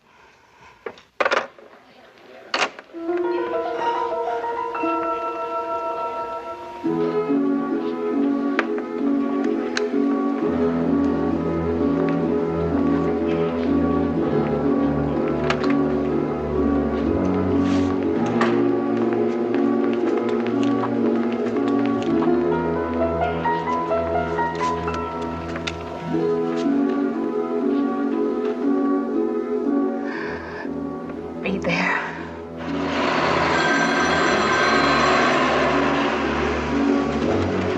Tri-State Vans. Davis? Sorry, he picked up his pay about an hour ago. Gave me 15 minutes notice and some story about a sick uncle in L.A. Yeah, he hitched a ride one of our trucks. Don't mention it. Just don't let me see him around here again.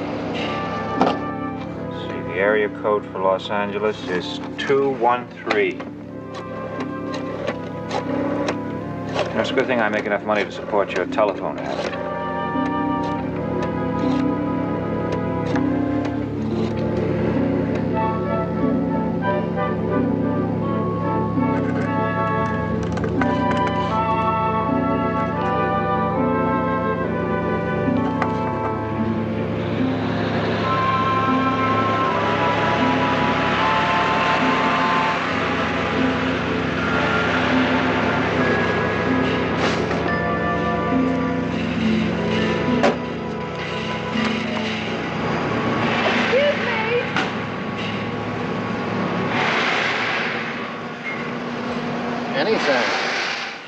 Did you just come in from Tucson?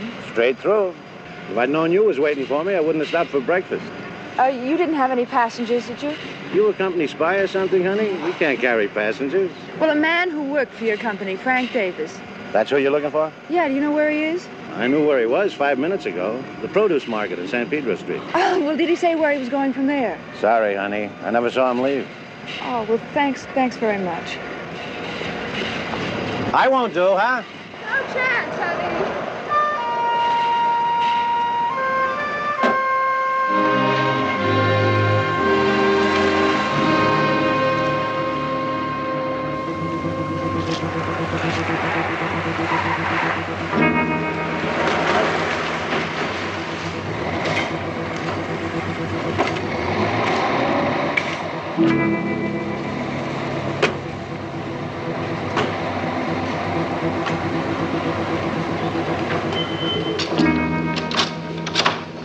Excuse me. I was wondering if you've seen this man. Why ask me? Oh, we're running a check on all out-of-state vehicles. You've got one.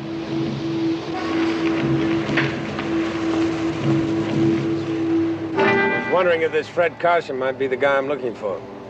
He owes me some money. What's your man's name? Johnson. Fred Johnson. At least that's the name he gave me. Hold on a minute. All right, see if they're getting the trace. He may not even be calling from town. And we ought to know that, too. Keep stalling. I'm sorry. We can't find where he's ever used the name Johnson. Could you give me some kind of description? Well, he's about 6 feet. 210, maybe 215 pounds. Dark hair.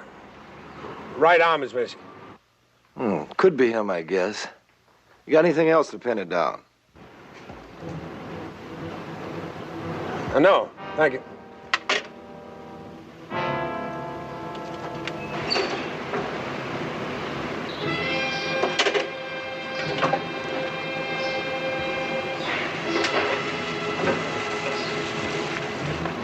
Thanks, fellas.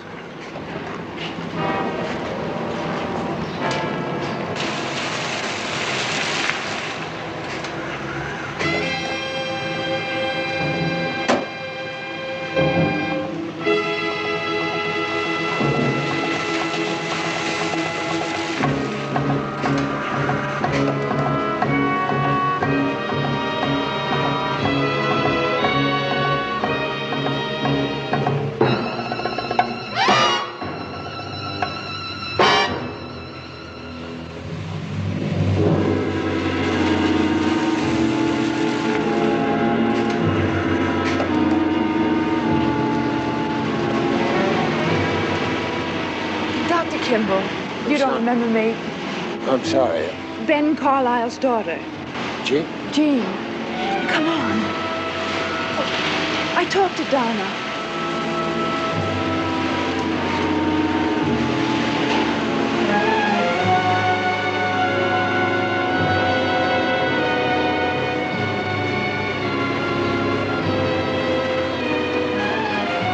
That'll be $3, miss.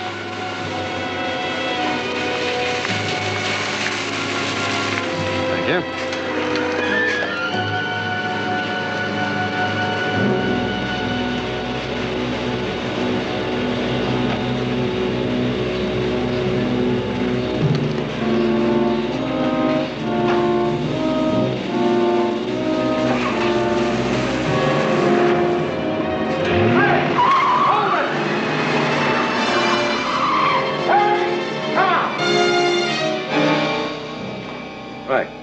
Okay, thanks. It was Kimball they saw, all right. Phone trace matches up, L.A. Produce Market. Any description of the girl? No, nothing in the car either. Couldn't even get the license number. Sorry, Phil. Almost had him on the hook. We'll get him. This time, we've got something he wants.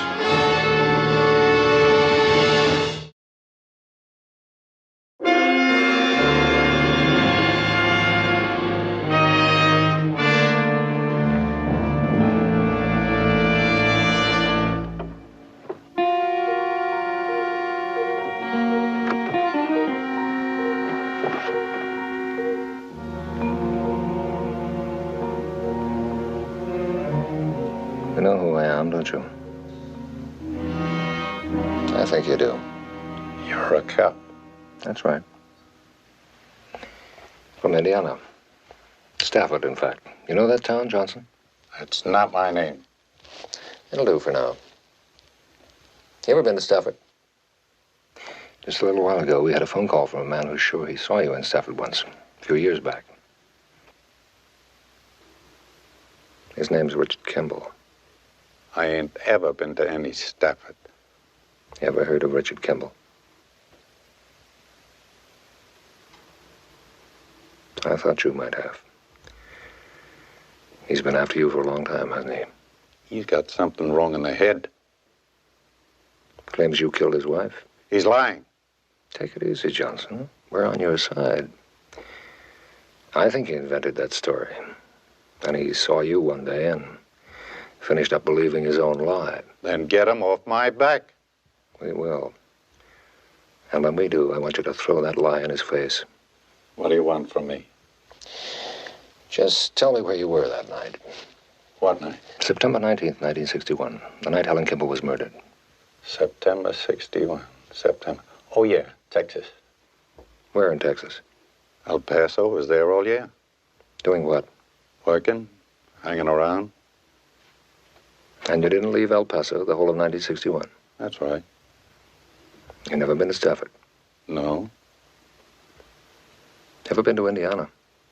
I might have been through there, hopping freights and all. You know a man called Gus Evans?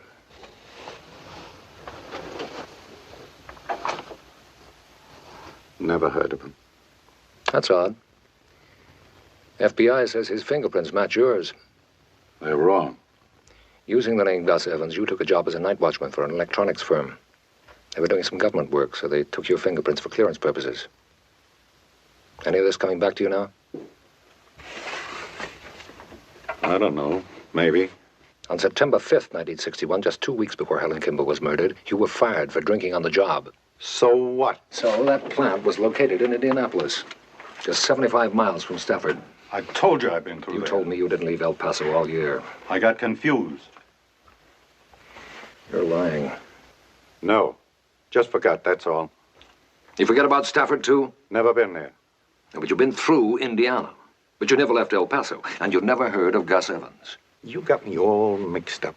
Tell the truth, Johnson. That way you won't get mixed up. I don't have to answer any more questions. Did you kill Helen Kimball? I want to see a lawyer. Why did you lie? I don't have to talk to you. Did you kill Helen Kimball? Phil.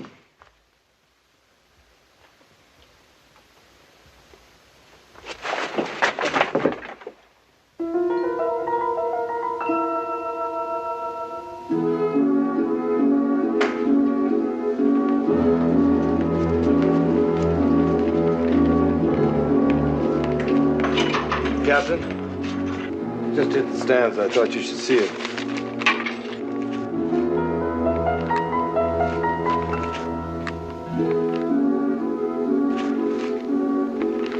I'm afraid you've been dragged out of the background, Phil. All right. We'll use it.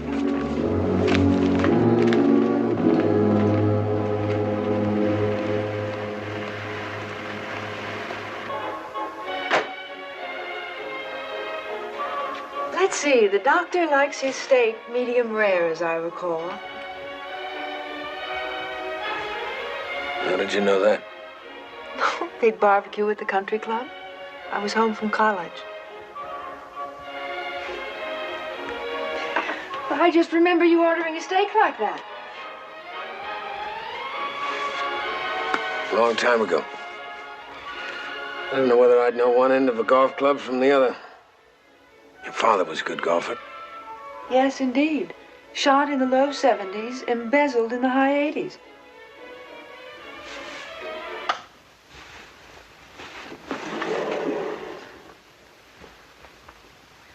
I read about his death. Yeah, in prison.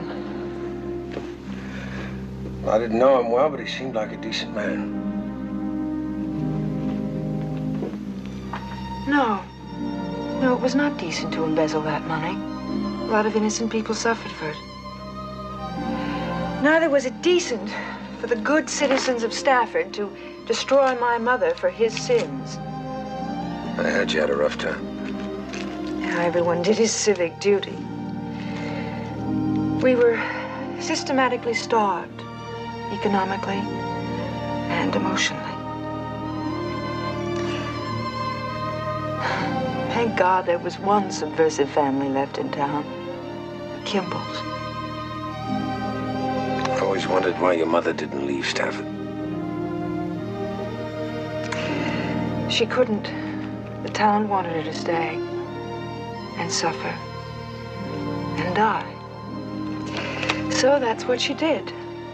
All very quietly, paying a debt that she never owed. Fortunately for that steno machine, my ticket out. It's taken me to 9 cities in the past 3 years. Did you get tired of traveling? No, no, how could anyone? It can happen.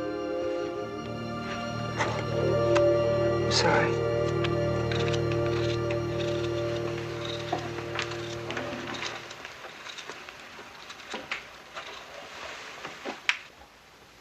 And they've promised a full-scale investigation no later than next month. In other local news, Los Angeles may be the hiding place of a long-sought fugitive from justice.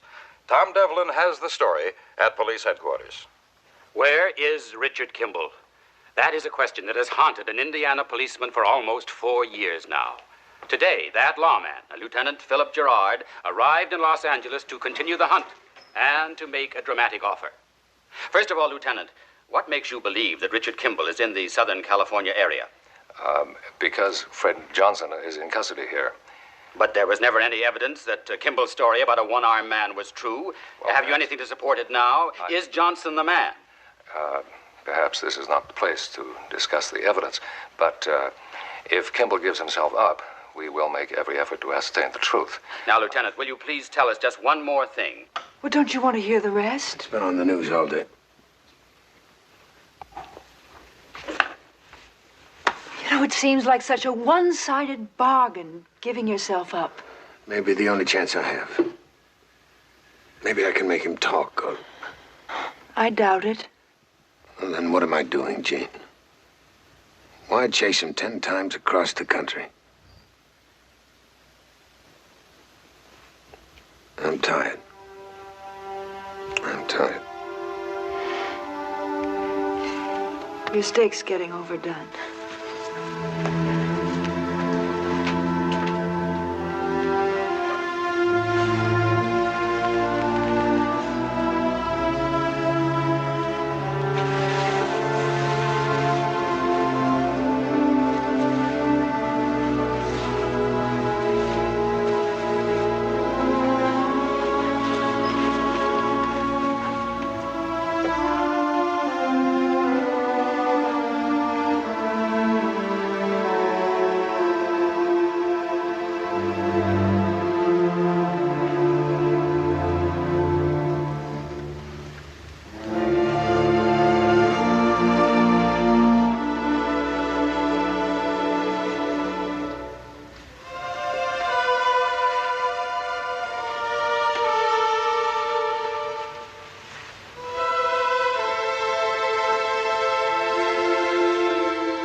Try to get a good look at Johnson.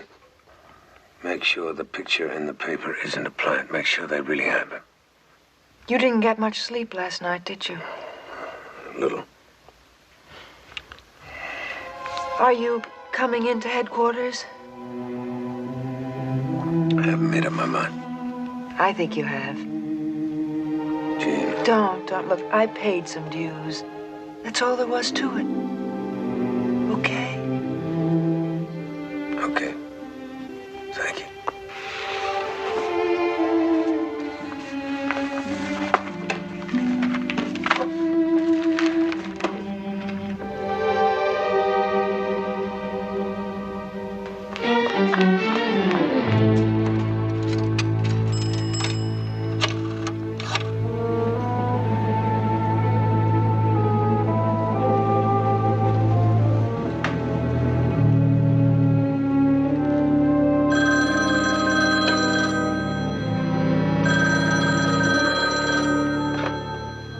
Hello. He's still here. The picture was on the level. Find Gerard. Tell him I'm coming in. Tell him I don't want to be picked up on the way. I'm coming in voluntarily. I'll tell him. Dick. Never mind.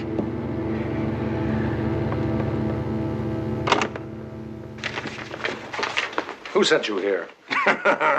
Come, Lieutenant. I'm only a bail bondsman, not an attorney, but I know that's privileged information.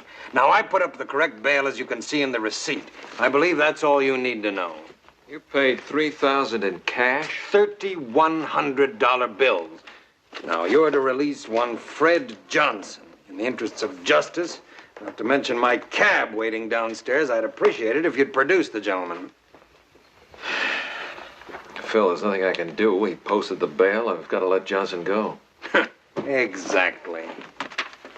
Get him.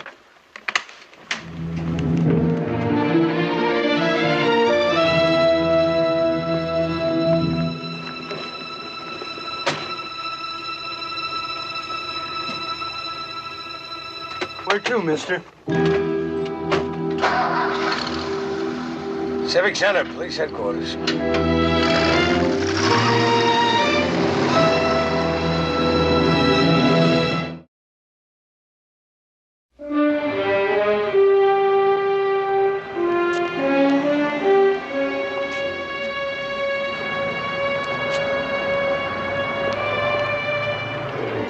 You'll see to it that he doesn't leave the jurisdiction.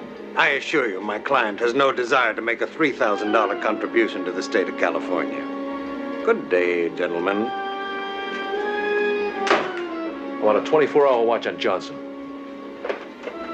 Phil, don't worry. If Kimball tries to contact him, we'll be there.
Who put up the money? He wouldn't tell them.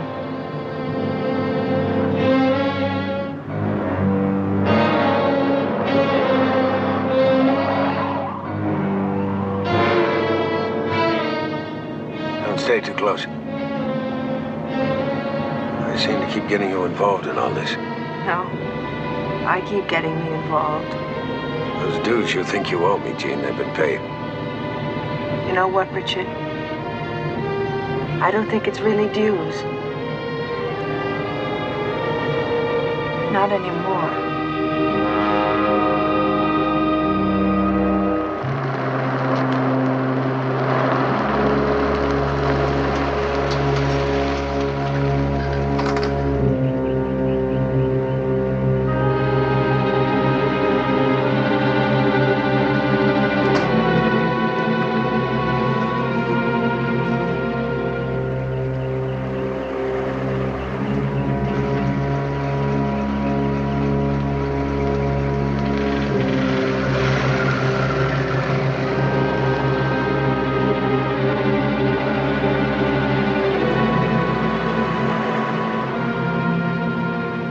That's right, they're in the zoo. We'll stay on them, but we could use some help. Roger, you've got it.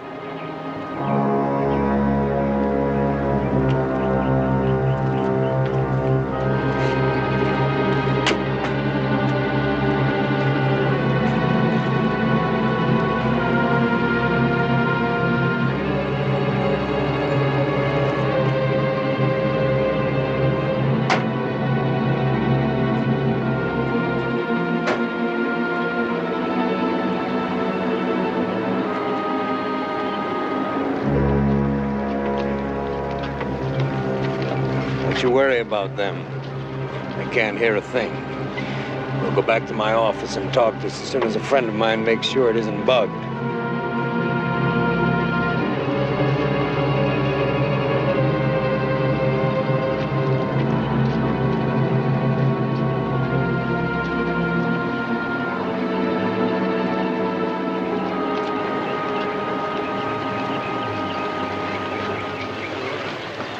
What do you expect to do? I have to talk to that bail bondsman. But how? I don't know.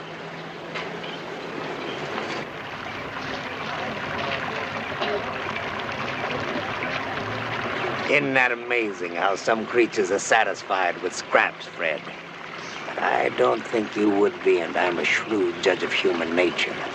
In my business, you have to be. Yeah. Yeah, now you know, son, you interest me.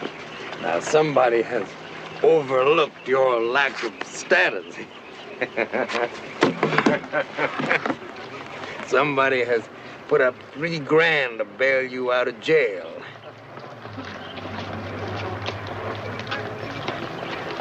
I don't want you to come back. What do you mean? I mean, there's another 1,000 for you if you jump bail. My client's instructions. $1,000? Give me it. Not quite yet. I told you, I want to know why somebody thinks you're that important. Who cares? Give me the money. Give me the money. Give me. You sound like a greedy child, Fred. I need the money. Sure you need the money. But wouldn't you rather have more? Say, 50,000. Who knows how high the pot may run? What are you talking about? Oh, Fred. Fred, I've got a name and a location. You've got the reason why he hired me. Now, if we pool our information, who knows what we might come up with. We're just gonna have to trust each other, Fred. I'll think about it. You do that, Fred, and I'll go get some refreshments. But, Fred, think big.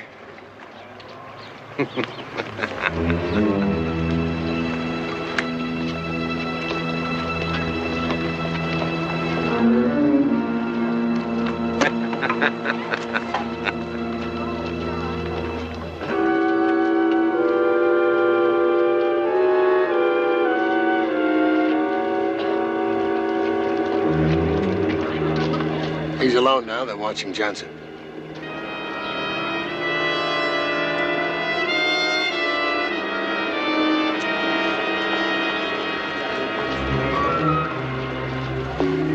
Dick. Those 2 men behind us, they're from the department. I think you should wait.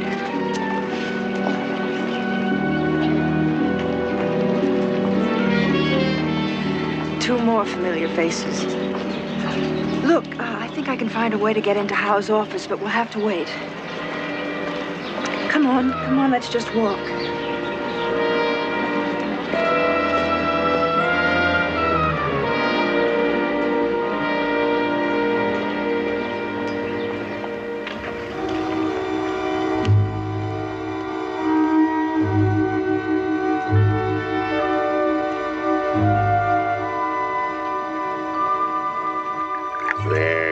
Fred. Just think of it, Fred. The man paid $4,000 to get you away from the police. There you are, Fred. $4,000, and nobody forced him. Nobody asked him. Nobody even said please. Now, what do you suppose he'd pay if we squeezed a little? What's his name? Oh, now, Fred, are you going to tell me you don't know the name of a man that would put up that kind of money to bail you out? Maybe I know what he looks like. Oh. Well, I can put a name to him. If I tell you why he's scared of me, you'll tell me who he is. Well, I'd have to, wouldn't I? I mean, we'd be partners. You could drift in style. Right out of the country if you wanted to. Away from the police. Away from Kimball. Kimball, he's been bugging me for years. Says I killed his wife. Well, did you, Fred? I want more than half. I'm taking the big chance. Equal partners, Fred, equal partners. Fred, Did you kill Kimball's wife? No. But I was there and saw the man who did. But you never said anything. Wasn't supposed to be in that house, pal. No skin off my nose if the doctor burned. You dirty dog. Now, Fred, this is important. The man you saw has got to be my client. Now, would you recognize him now? Sure. We're leaving for Stafford right now. Not me. Not without his name. Fred, you're so suspicious. Of course.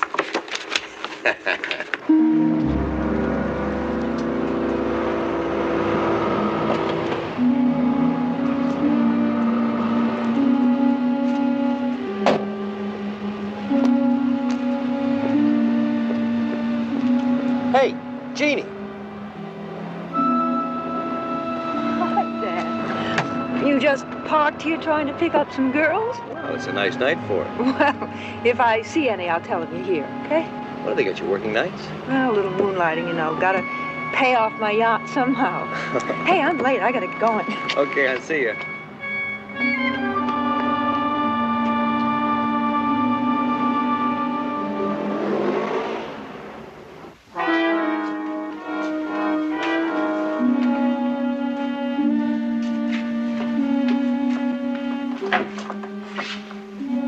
There's a police car parked out front. Must mean Johnson's still with him.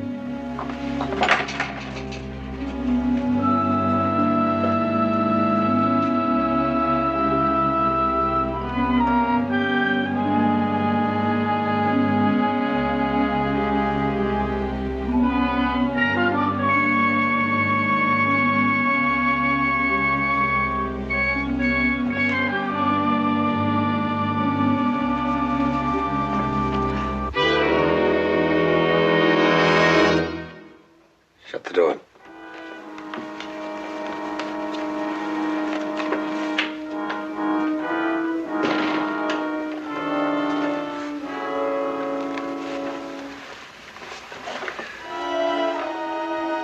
He was beaten to death.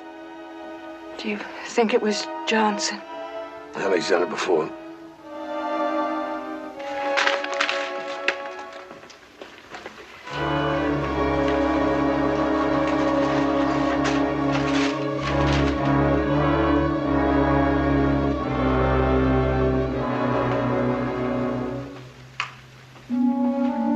He had an attaché case with a file folder of Johnson. That doesn't seem to be it.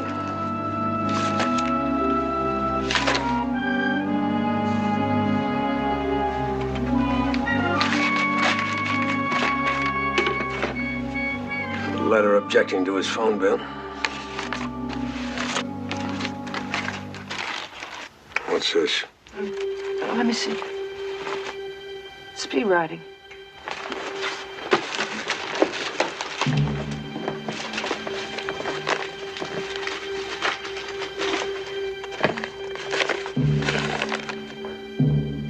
Dick, the first word is Johnson. What else? 3,000. The bail. Oh. And the next, let's see. Staff. It says Stafford. Go on. Let's see. And there's a name. Be the name of the man who put up the money. Leonard. That's it, Leonard.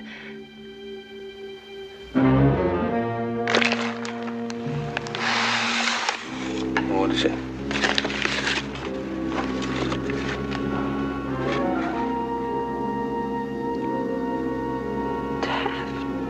Taft. It's written right there. Dick, he's your own brother-in-law. You can't think. I don't know what to think. No. No, he couldn't have.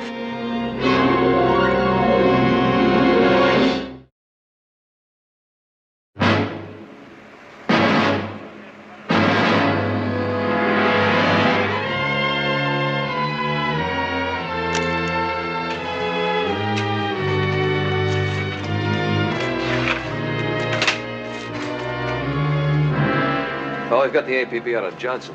What about Kimball? He could have followed him here. Maybe. But he wouldn't kill him.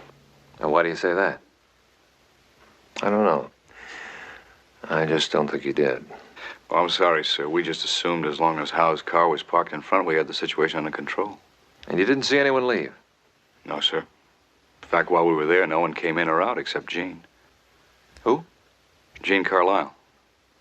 Well, when did she get here? Well, 7:45. She left about 15 minutes later. Said she was on a job and got stood up. Who's Jean Carlisle? Oh, she's a stenotypist, works for the department. You know, come to think of it, she's from your home state, Lieutenant. Whereabouts? I don't know. Some small town, I think. Do you have her address? Going to Stafford. Well, I suppose you have to. That's where the answer is. Maybe it's been there all along. I'm sort of needing a few answers myself. I guess I'm just curious. It's like reading a novel without the last chapter, or a math problem, or... Who am I kidding? I'm kidding me, that's who.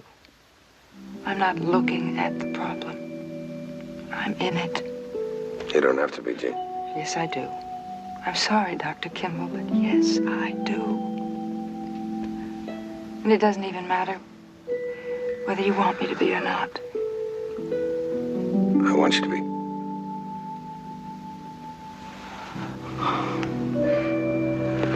Now, practical. You'll need a car. Take mine. What if I'm caught? Well, you can say you stole it, but you won't be. All right, I'll take it as far as San Diego. No, but Then I'll get a bus. No arguments. Yes, sir. I'll get word to you somehow. Hard to believe that Lynn's mixed up in this, but...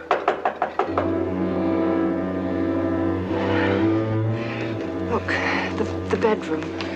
I'll get rid of whoever it is.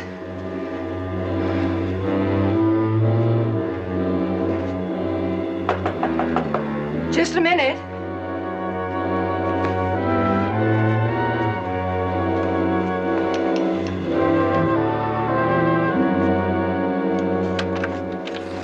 Miss Carlisle? Yes? I'm Lieutenant Gerard. May I come in? Well, That's an Indiana badge, Miss Carlisle. Stafford, to be exact. Oh, really? Well, I used to live in Stafford. Come in. Come in, please.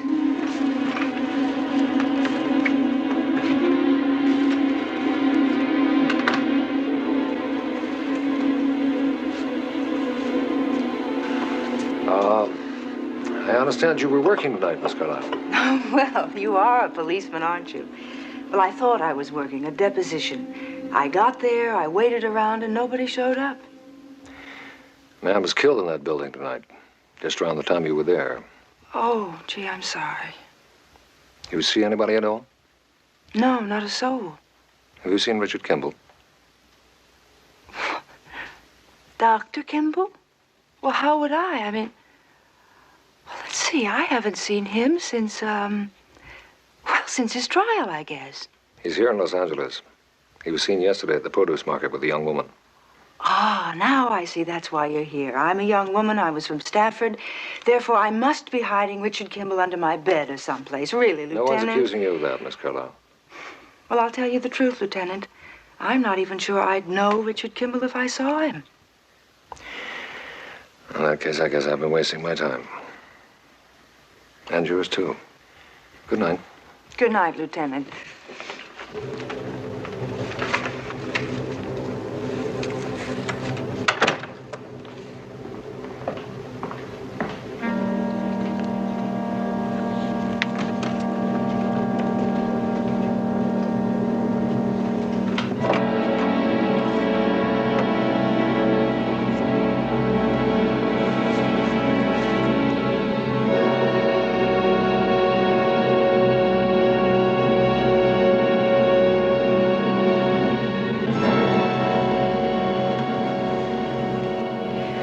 He still suspects something. You've got to get out of here. Is it back up? No.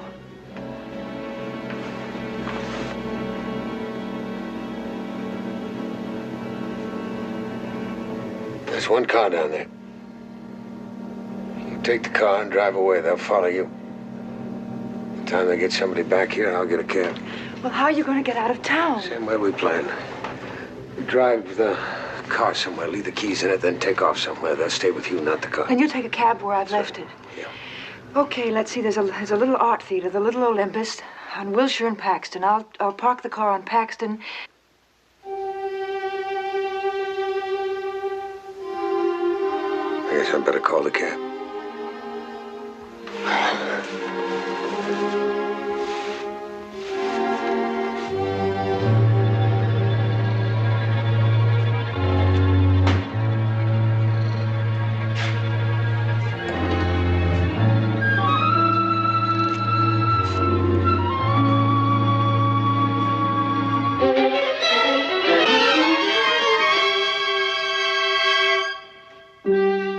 You better go before my cab gets here.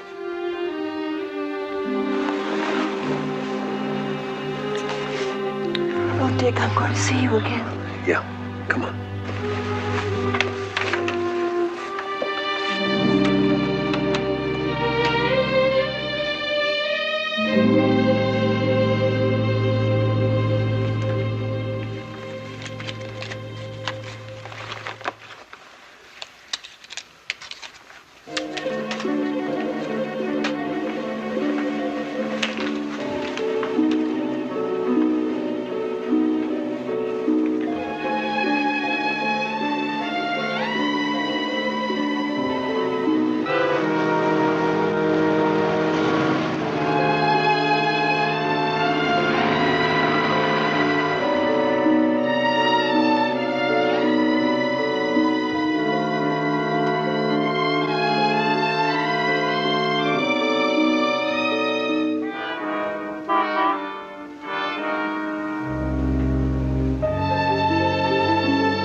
All right, hold it, Kimball. I'm sorry, your fare already left.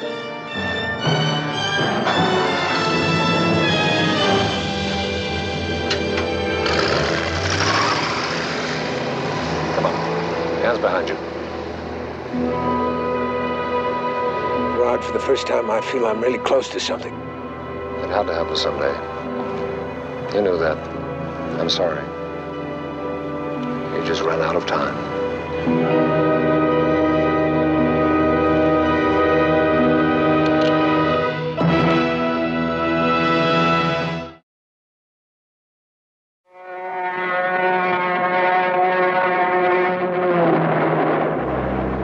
A free man, Fred Johnson, boarded a train that will take him east to Indiana, to Stafford.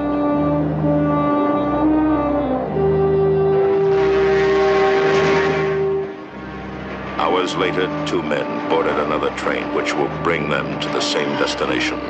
For one of these, the moment of arrival will be one of grim and long-sought triumph. For the other, his homecoming will mark only one more stop on his way to a destiny decreed in a court of law 4 years before. Richard Kimball is on his way home and to an overdue appointment with death.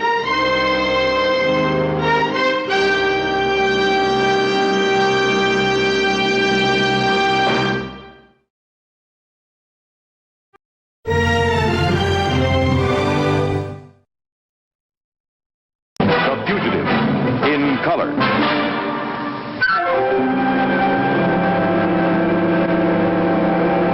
Must admit I was nervous at that roadblock.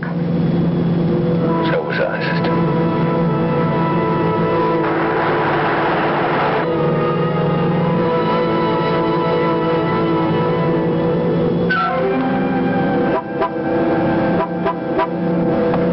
Lord, not now, not when we're so close.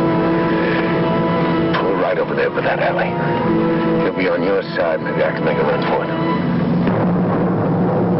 The Fugitive. A QM production. Starring David Jansen as Dr. Richard Kimball, an innocent victim of blind justice, falsely convicted for the murder of his wife. Reprieved by fate when a train wreck freed him en route to the death house. Freed him to hide in lonely desperation, to change his identity, to toil at many jobs. Freed him to search for a one-armed man he saw leave the scene of the crime. Freed him to run before the relentless pursuit of the police lieutenant obsessed with his capture. The guest stars in tonight's story, Eileen Heckert, Lyndon Childs, Antoinette Bauer. Tonight's episode, The Breaking of the Habit.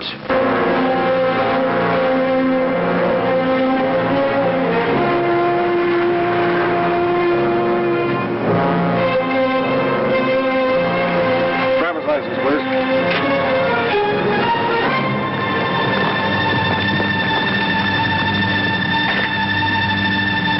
Hey! You! Hold it right there!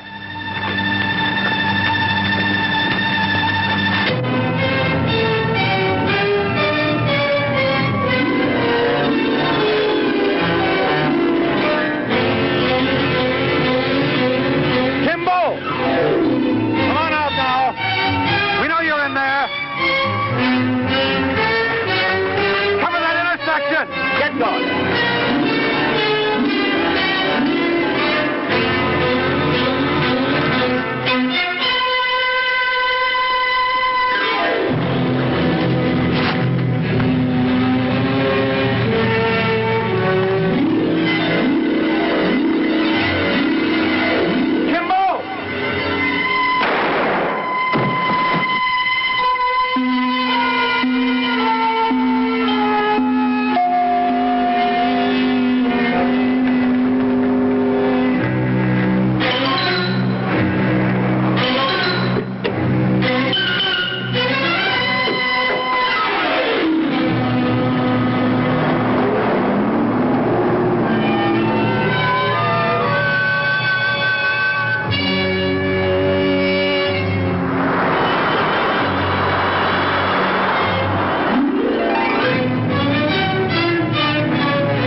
Between birth and death, a man travels many roads and learns to predict what lies around the next bend.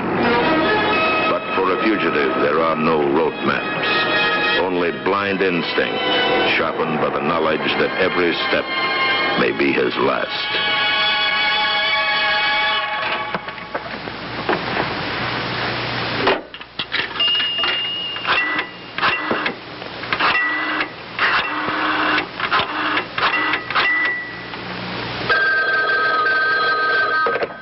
St. Mary Magdalene School. Is Sister Veronica still with the school? Sister Veronica is our principal. No, I'm sorry, she's in chapel just now. She will be out in a minute. May I see who's calling?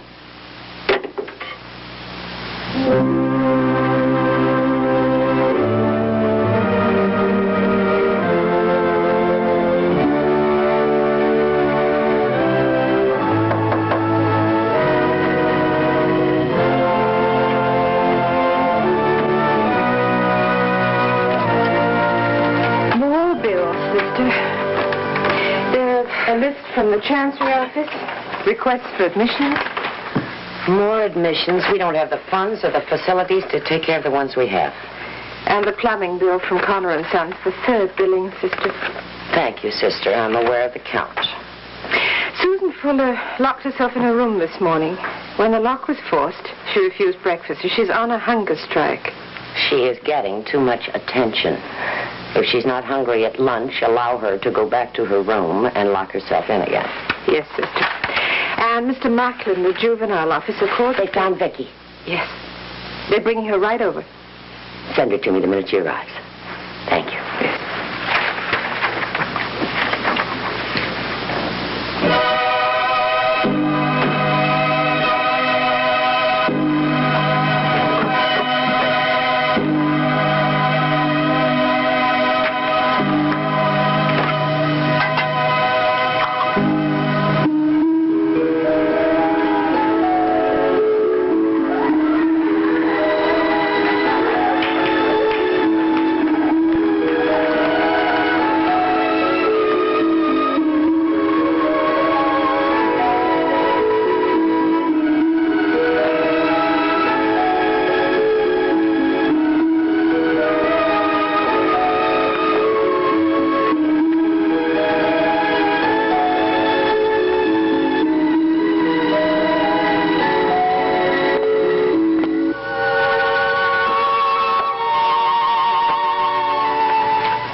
are you doing here? I need your help, sister. You're hurt. I'll get someone to tend to the wound. Take care of it later. You once told me that if I needed you for anything, to call on you. I'm calling on you. Well, tell me how I can help you.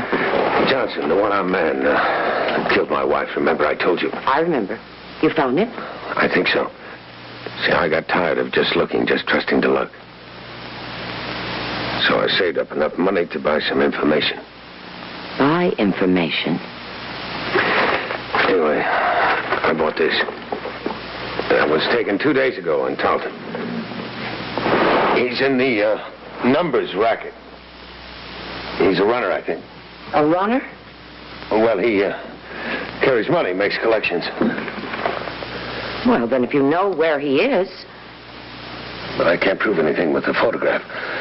Yeah, I'm pretty sure, but I've got to go find him.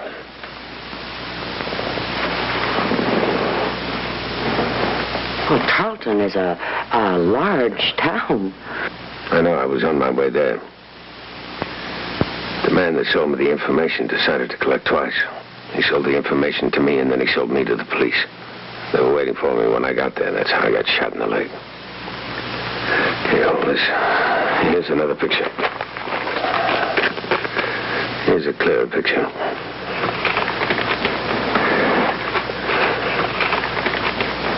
I can't travel with this wound, even if I could get through the police. But you won't be challenged. You're suggesting that I find him? No, just find out if he really is Johnson. And then call the police. They'll arrest him. When they arrest him, then I can turn myself in. Tarleton is 100 miles away. And you said yourself that it would be difficult to find him. Not difficult, sister. But it will take time. Time is precisely the point. We're short-handed here. Well, there may not be another chance. Look, our janitor left a couple of days ago. We've advertised for a new one. You can use his room. Well, I don't need it.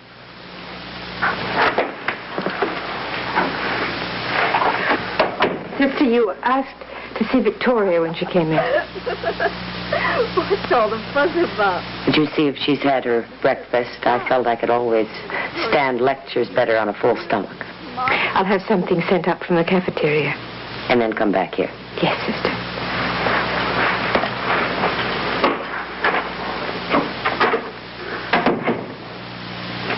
I never had the opportunity to thank you for your donation.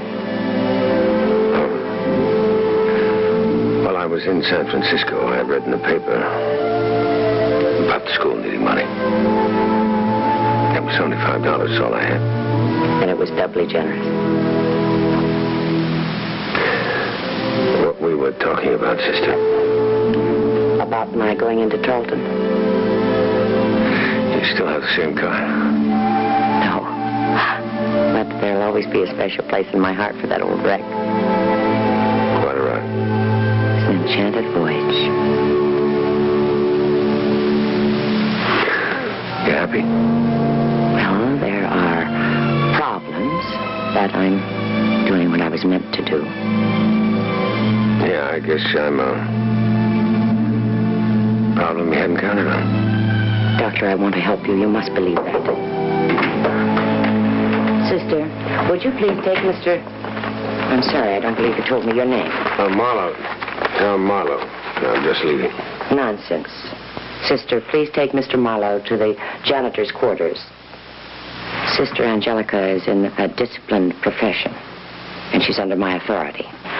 Take Mr. Marlowe out through the terrace so as not to attract attention. This way, please. I'll talk to you later, sister. I'll be down shortly and take care of your injury.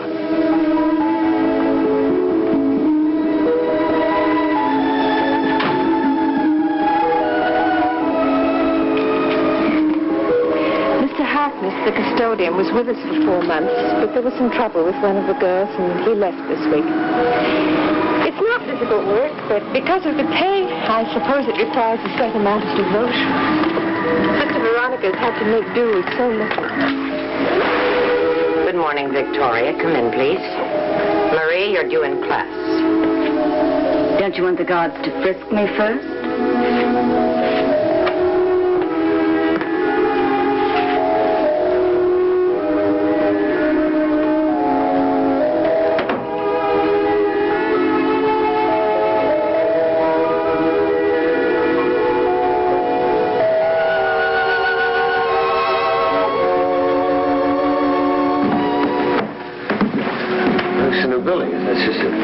Mr. Marlowe. Well, I thought you said that funds were hard to raise. Not for building. It's operating expenses. You know, financially, we really live from day to day. I think you'll be quite comfortable. This is it. I'll get you some sheets. Thank you.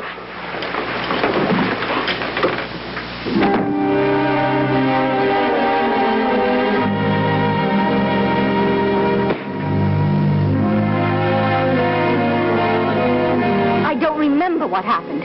I wouldn't tell you if I did. All I know is I had some fun. Sit down, Victoria. I want you to have fun. We all do, but what you did last night wasn't any fun, and I don't think you thought so either. You can't keep me here. I know that. Victoria, what would you do if you were in my place? To punish me? Lock me up, I guess. I'm not talking about punishment.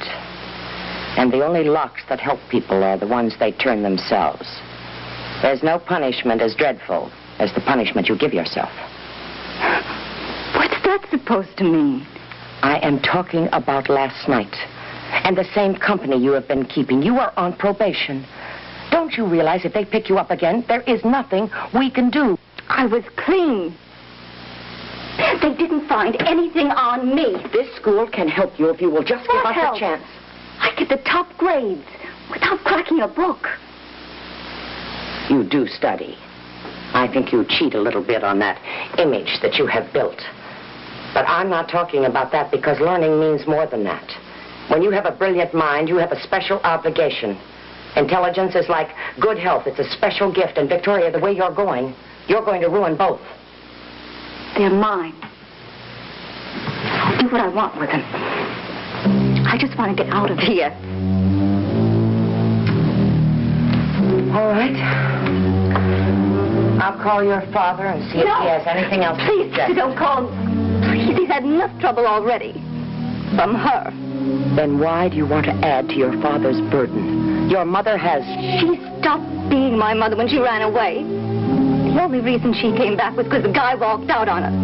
She thinks I'll help her win my father back again. Don't call him, please. Throw me out. Turn me over to the cops, but don't call him.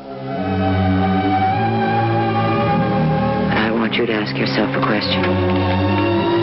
Why are you so determined to do the very things that you hate in your mother?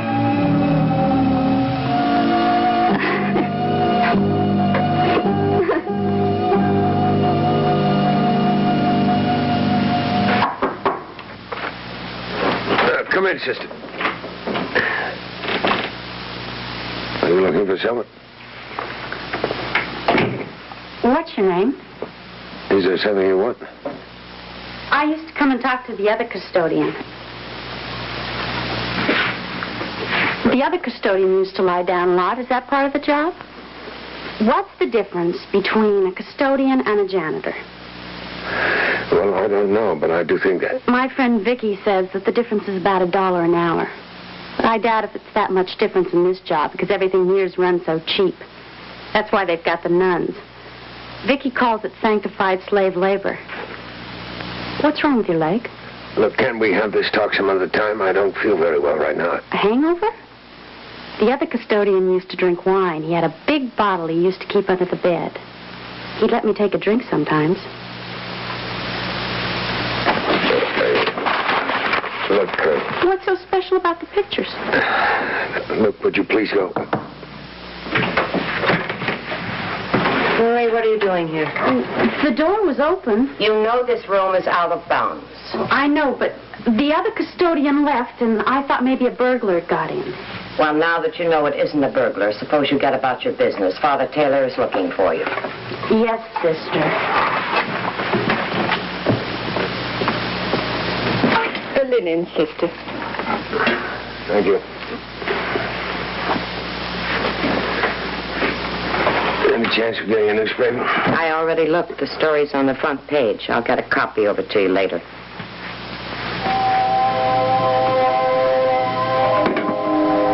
That girl that was just in here, what's her name? Marie. She's one of the students. One of the most difficult. One of the reasons why there isn't enough time to go around.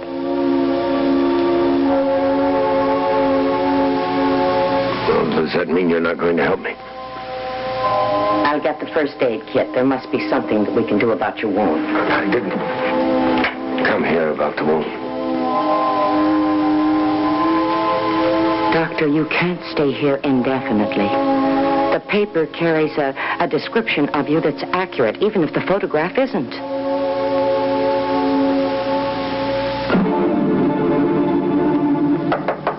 Father Taylor? Father?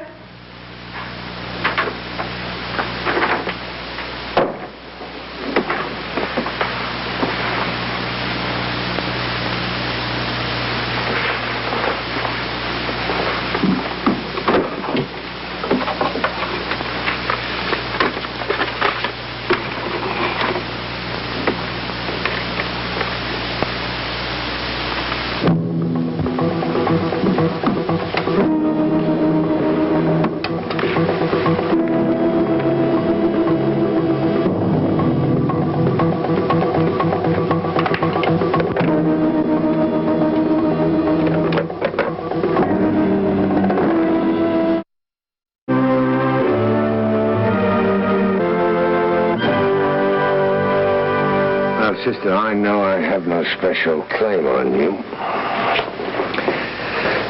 But if you're going to help me, please tell me. If you're not going to help me, I should get out of here.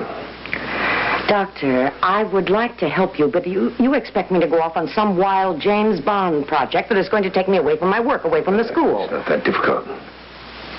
Besides, I happen to remember a couple of your projects that were pretty wild. I haven't forgotten that. But things were simpler then. I have a great many responsibilities now. I'm not talking about the administration. I'm talking about human responsibilities, the girls. I met one of your responsibilities. Well, I'm not sure that there's anything that we can do about Marie, but there are others that we can help. Now, you take Vicky, the one that you heard outside my office.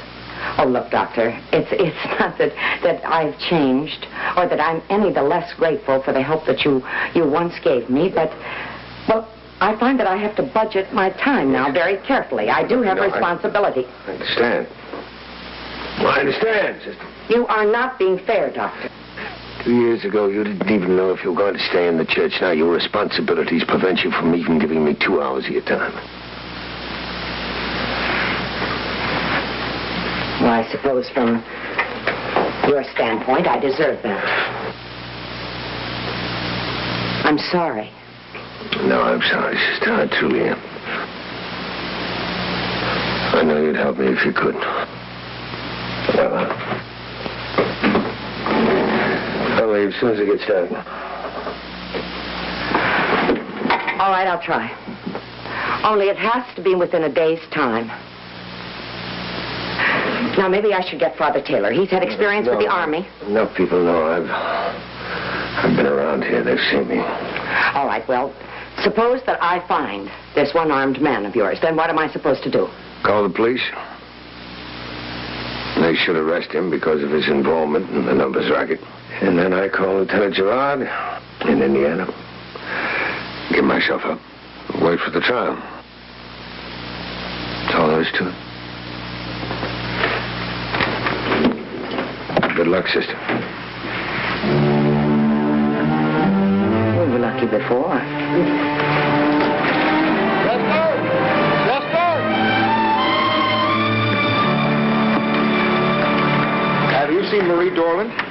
just a few minutes ago. I sent her to you. Sister, I don't think that we're equipped to handle a problem as big as hers. I think we should sit down and... Father, I can't cope with Marie's problem now. I have an urgent matter to attend to. You going to the doctor again so soon? You've already doubled the dosage of your medicine in the last few days. Sister Angelica's been spying. Father, I'll let you know when it's time to administer the sacraments. No, this is a personal matter. Sister! Excuse me, sister. It's Vicky. She's gone. Gone? She went up to her room, changed her clothes, stole some money from her roommate, and went out of the window. Sister, at this point, I think it's out of our hands. I think we should call the juvenile authorities. Look, let me have one more chance. I think I know where to find Vicky. Don't call the police until I at least try.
No sign of anyone. I can't understand it. He was here a minute ago. I just talked to him.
Wasn't anywhere I thought.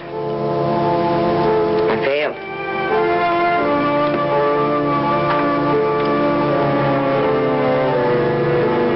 Father Taylor's in his office, sister. We waited up. Well, you shouldn't have done that. It's almost 5. Well, sister, I guess we'll have to call the police. The police have been here all day. Who called them?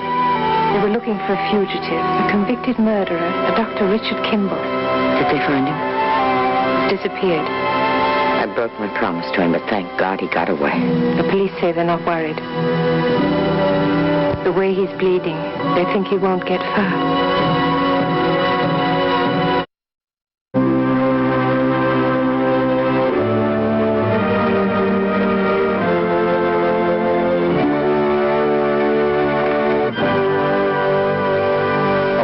Are you eating peanut brittle again? Now, you know the dentist said it would ruin your teeth. My teeth are already ruined. As a matter of fact, I have a terrible toothache. However, I made an appointment with the dentist for tomorrow morning, so this is kind of my personal Mardi Gras before the beginning of the austere dental Lent. I take it you didn't find Vicky? No, I didn't find her. And I should have stayed with her today. This was a crucial time. You didn't get your lost sheep back, perhaps, but I think we're all entitled to a little rejoicing over the ones that are still with us.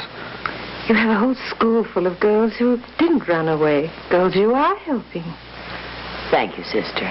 You're very kind. I think you better get some rest now. Good night, sister. I'll put the car away. Father. Good night.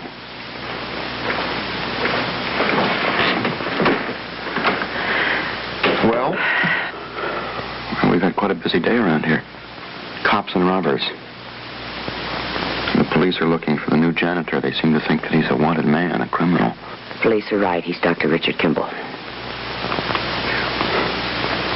You know that he's wanted for murder? He's innocent. Sister, I appreciate your desire to help a friend. But you could hurt not only yourself, but the school, the girls, all of us. And I can tell you from personal experience, it's almost impossible to know whether a man is innocent or not. I know. And today I could have helped him prove it. How did you happen to meet him? By accident. At the time I thought it was an accident. My car had broken down and he fixed it. It was an old antique wreck that could barely make it along level ground, but somehow he coaxed it over the highest passes in the Sierras to Sacramento.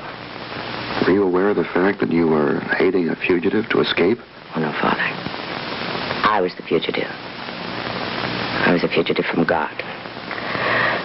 I was making the trip because I was going to renounce my vows and to leave the order. But he, or the one who sent him, saved me and gave me back my faith. Oh, that's very interesting. At least we can say there were some mitigating circumstances, can't we?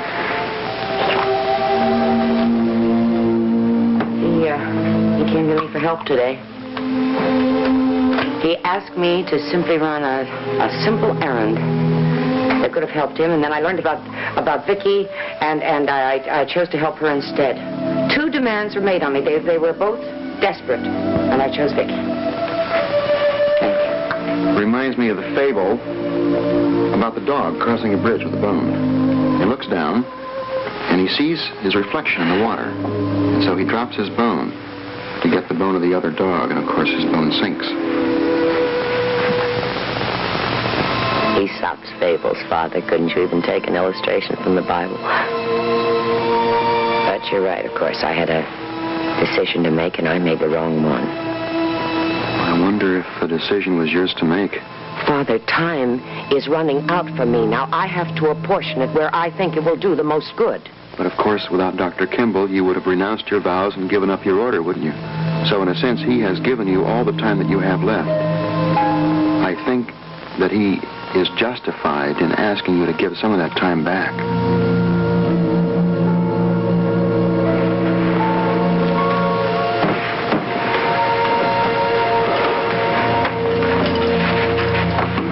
Good night. Get some sleep.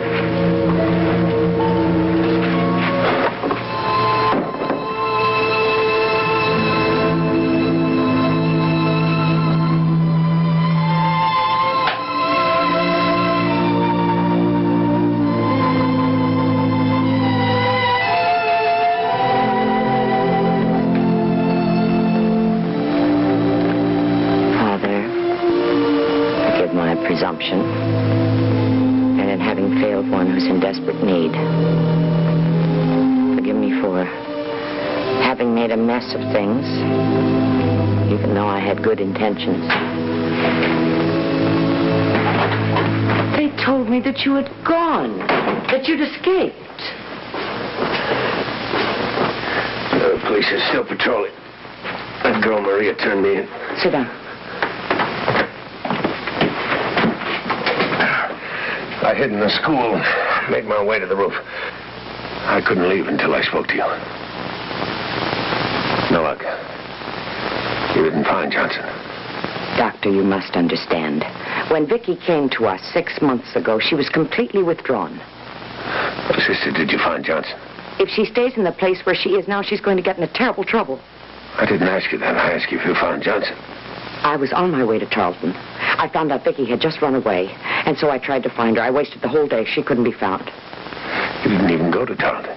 Well, I was going to after I found her. I thought there'd still be time. Sister, I begged you. I said, help me or let me go. Now, all day long, I've been dodging those police for nothing. Why weren't you honest with me? I'll do it tomorrow. Even if the school explodes, I promise you, I'll do it first thing tomorrow. Well, it's too late. They've had fingerprint men here all day. They'll know who I am. There'll be no place I can hide. I'm sorry. I'm really terribly sorry. I'm tired. It's been a very big day for all of us. Doctor, I'm terribly sorry that you won't let me make it up to you. Sister. Take hold of my hands. Why? Go on, take hold of my hands.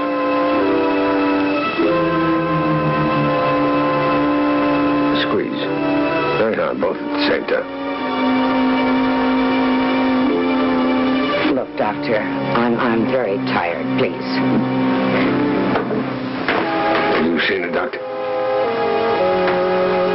You're a doctor yourself. I should have known that I couldn't hide the truth from you. Have you seen a doctor? Yes, several. What is it? Parasagittal astrocytoma. That's the poetic name for brain tumor, isn't it? And what are they doing about it? Oh, Doctor, when it's reached this stage, what can you do about it? It's progressing just the way they said it would. I'm sorry. Doctor, everyone has to die.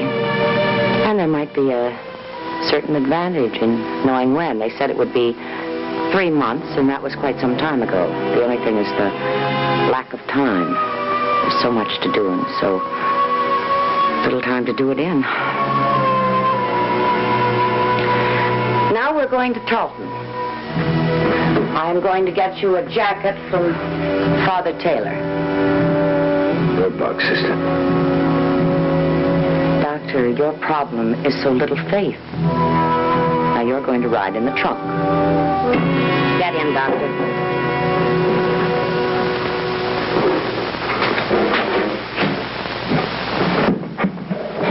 Do you have enough room? Yes. Sister? Is that you? Sister, go back to bed, please. Are you going out again? Is anything wrong? I said go back to bed, please. Yes, sister.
Thank you.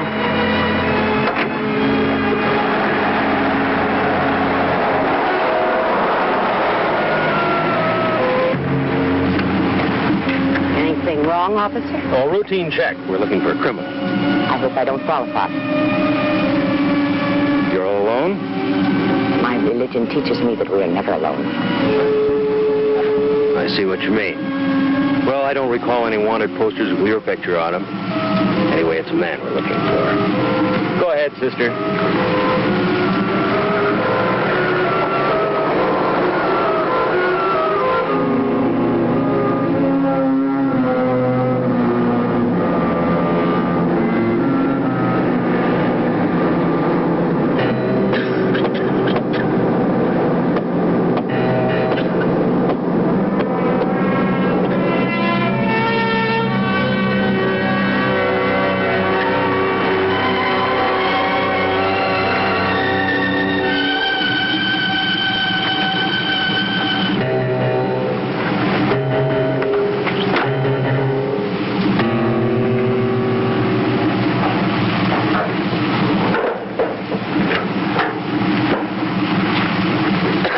What's wrong, Doctor? Are you ill? The exhaust pipe's broken. Must have happened when I hit the curb. I'm so sorry. I heard voices. Oh, it was a roadblock back there. They're looking for you, I imagine. The policeman was awfully nice.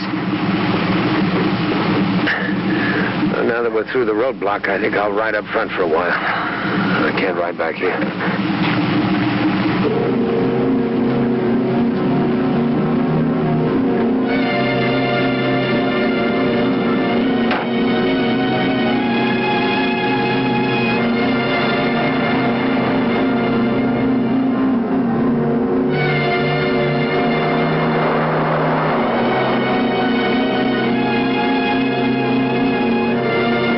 Doctor, where do you propose we start? There must be 40,000 other people in town.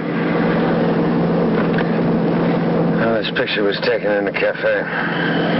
There are dozens of cafes in a town this size. There's part of the name on the window. UDSON. It could be Hudson or Judson. Turn in this gas station up here.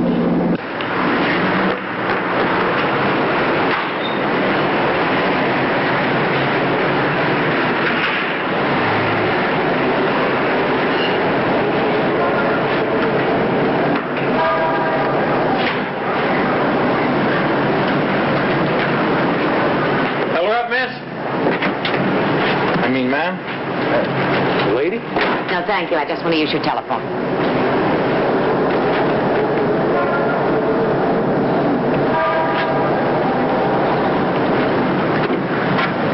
There are two places those letters could fit. Hudson's and Newton's. Get in the car, sister.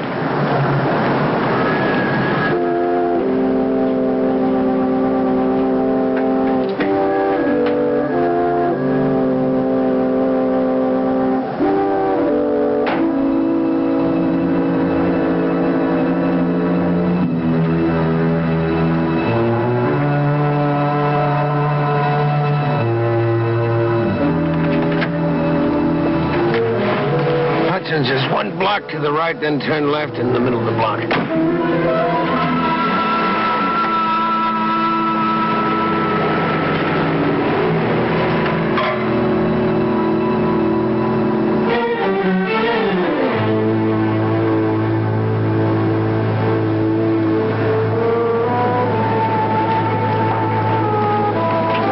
Recognize him, and I must say the inside of the place didn't look much like the photograph, but I dare say there is criminal activity. The way he looked at me, you'd have thought it was a raid. All right, let's try Newton's.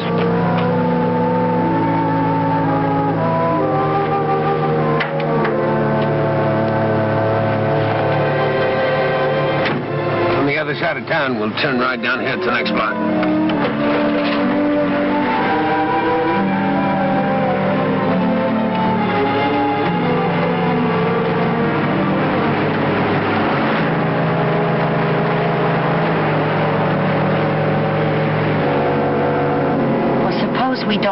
find him. It's early in the day for a payoff, isn't it? So long as we can make a positive identification. That'll prove he's here. I'll find him. I must admit I was nervous at that roadblock. So was I, sister.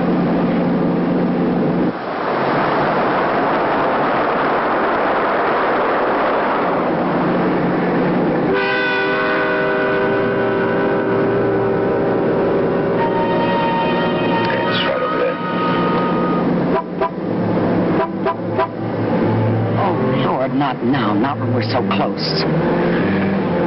Pull right over there for that alley. He'll be on your side, maybe I can make a run for it.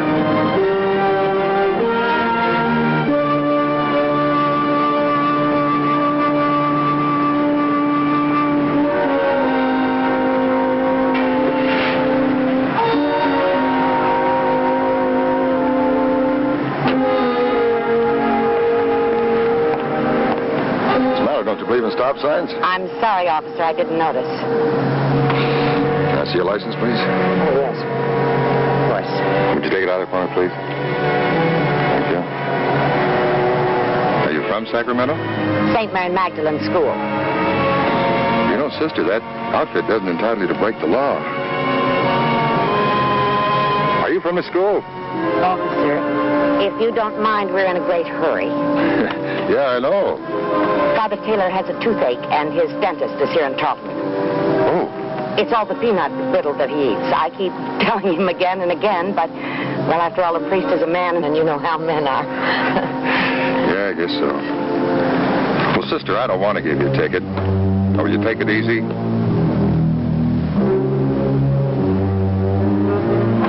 Good luck with that tooth there, Father.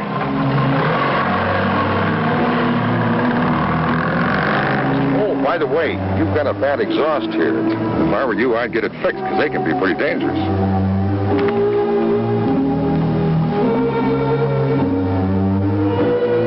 That's Vicky, isn't it? I'm sorry, sister. You want to drive around and see if we can find her? It's too late now. We've lost her. I made one mistake. This time belongs to you now. I'm grateful for what you did. I didn't say you were Father Taylor. He did. I said Father Taylor has a toothache, which is true. And I said his dentist is here in Tarleton, which is true. Of course, I dare say it'll take a little straightening out in the confessional. Well, now that we're here, let's do what we came for.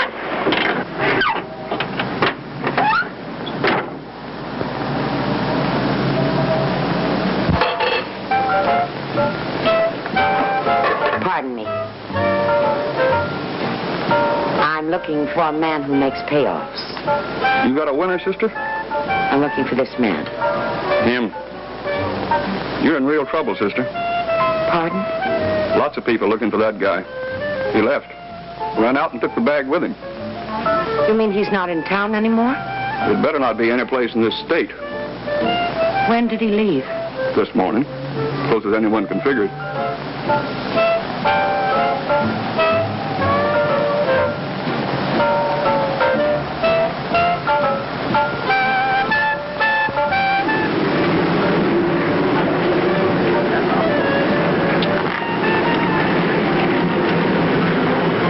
It was the man, Doctor.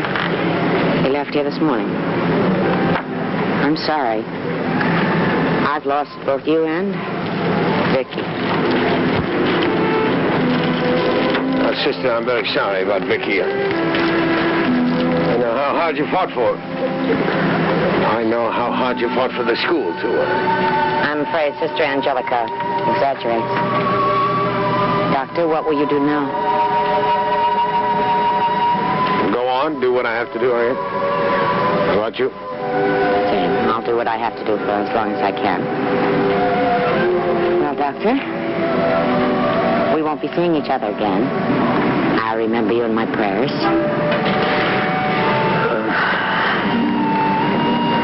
Father Taylor's School.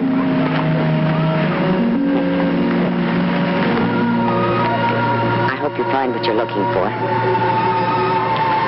Thank you, sister. I know you will.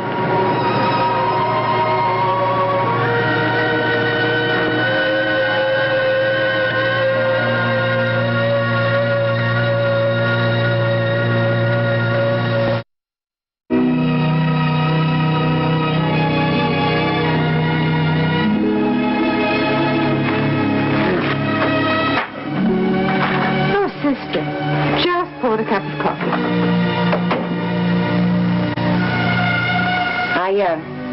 I saw Vicky in Tarleton, but I was unable to get to her. I failed her. I failed Dr. Kimball. I failed in everything. No, sister, you haven't.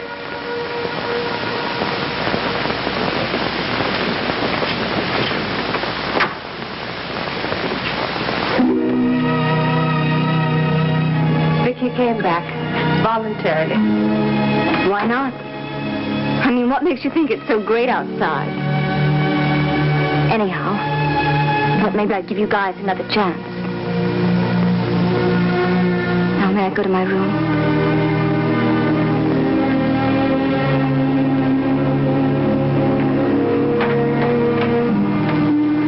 I have a feeling that someone else is watching over your sheep. I deserve that. I didn't mean that as a reprimand, you know. Just trying to say that we're all vitally important, but none of us is indispensable.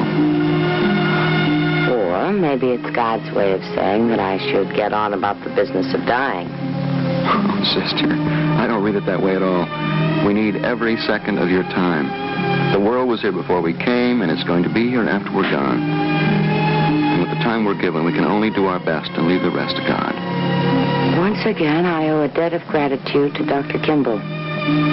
God always seems to send him to me in my hours of crisis.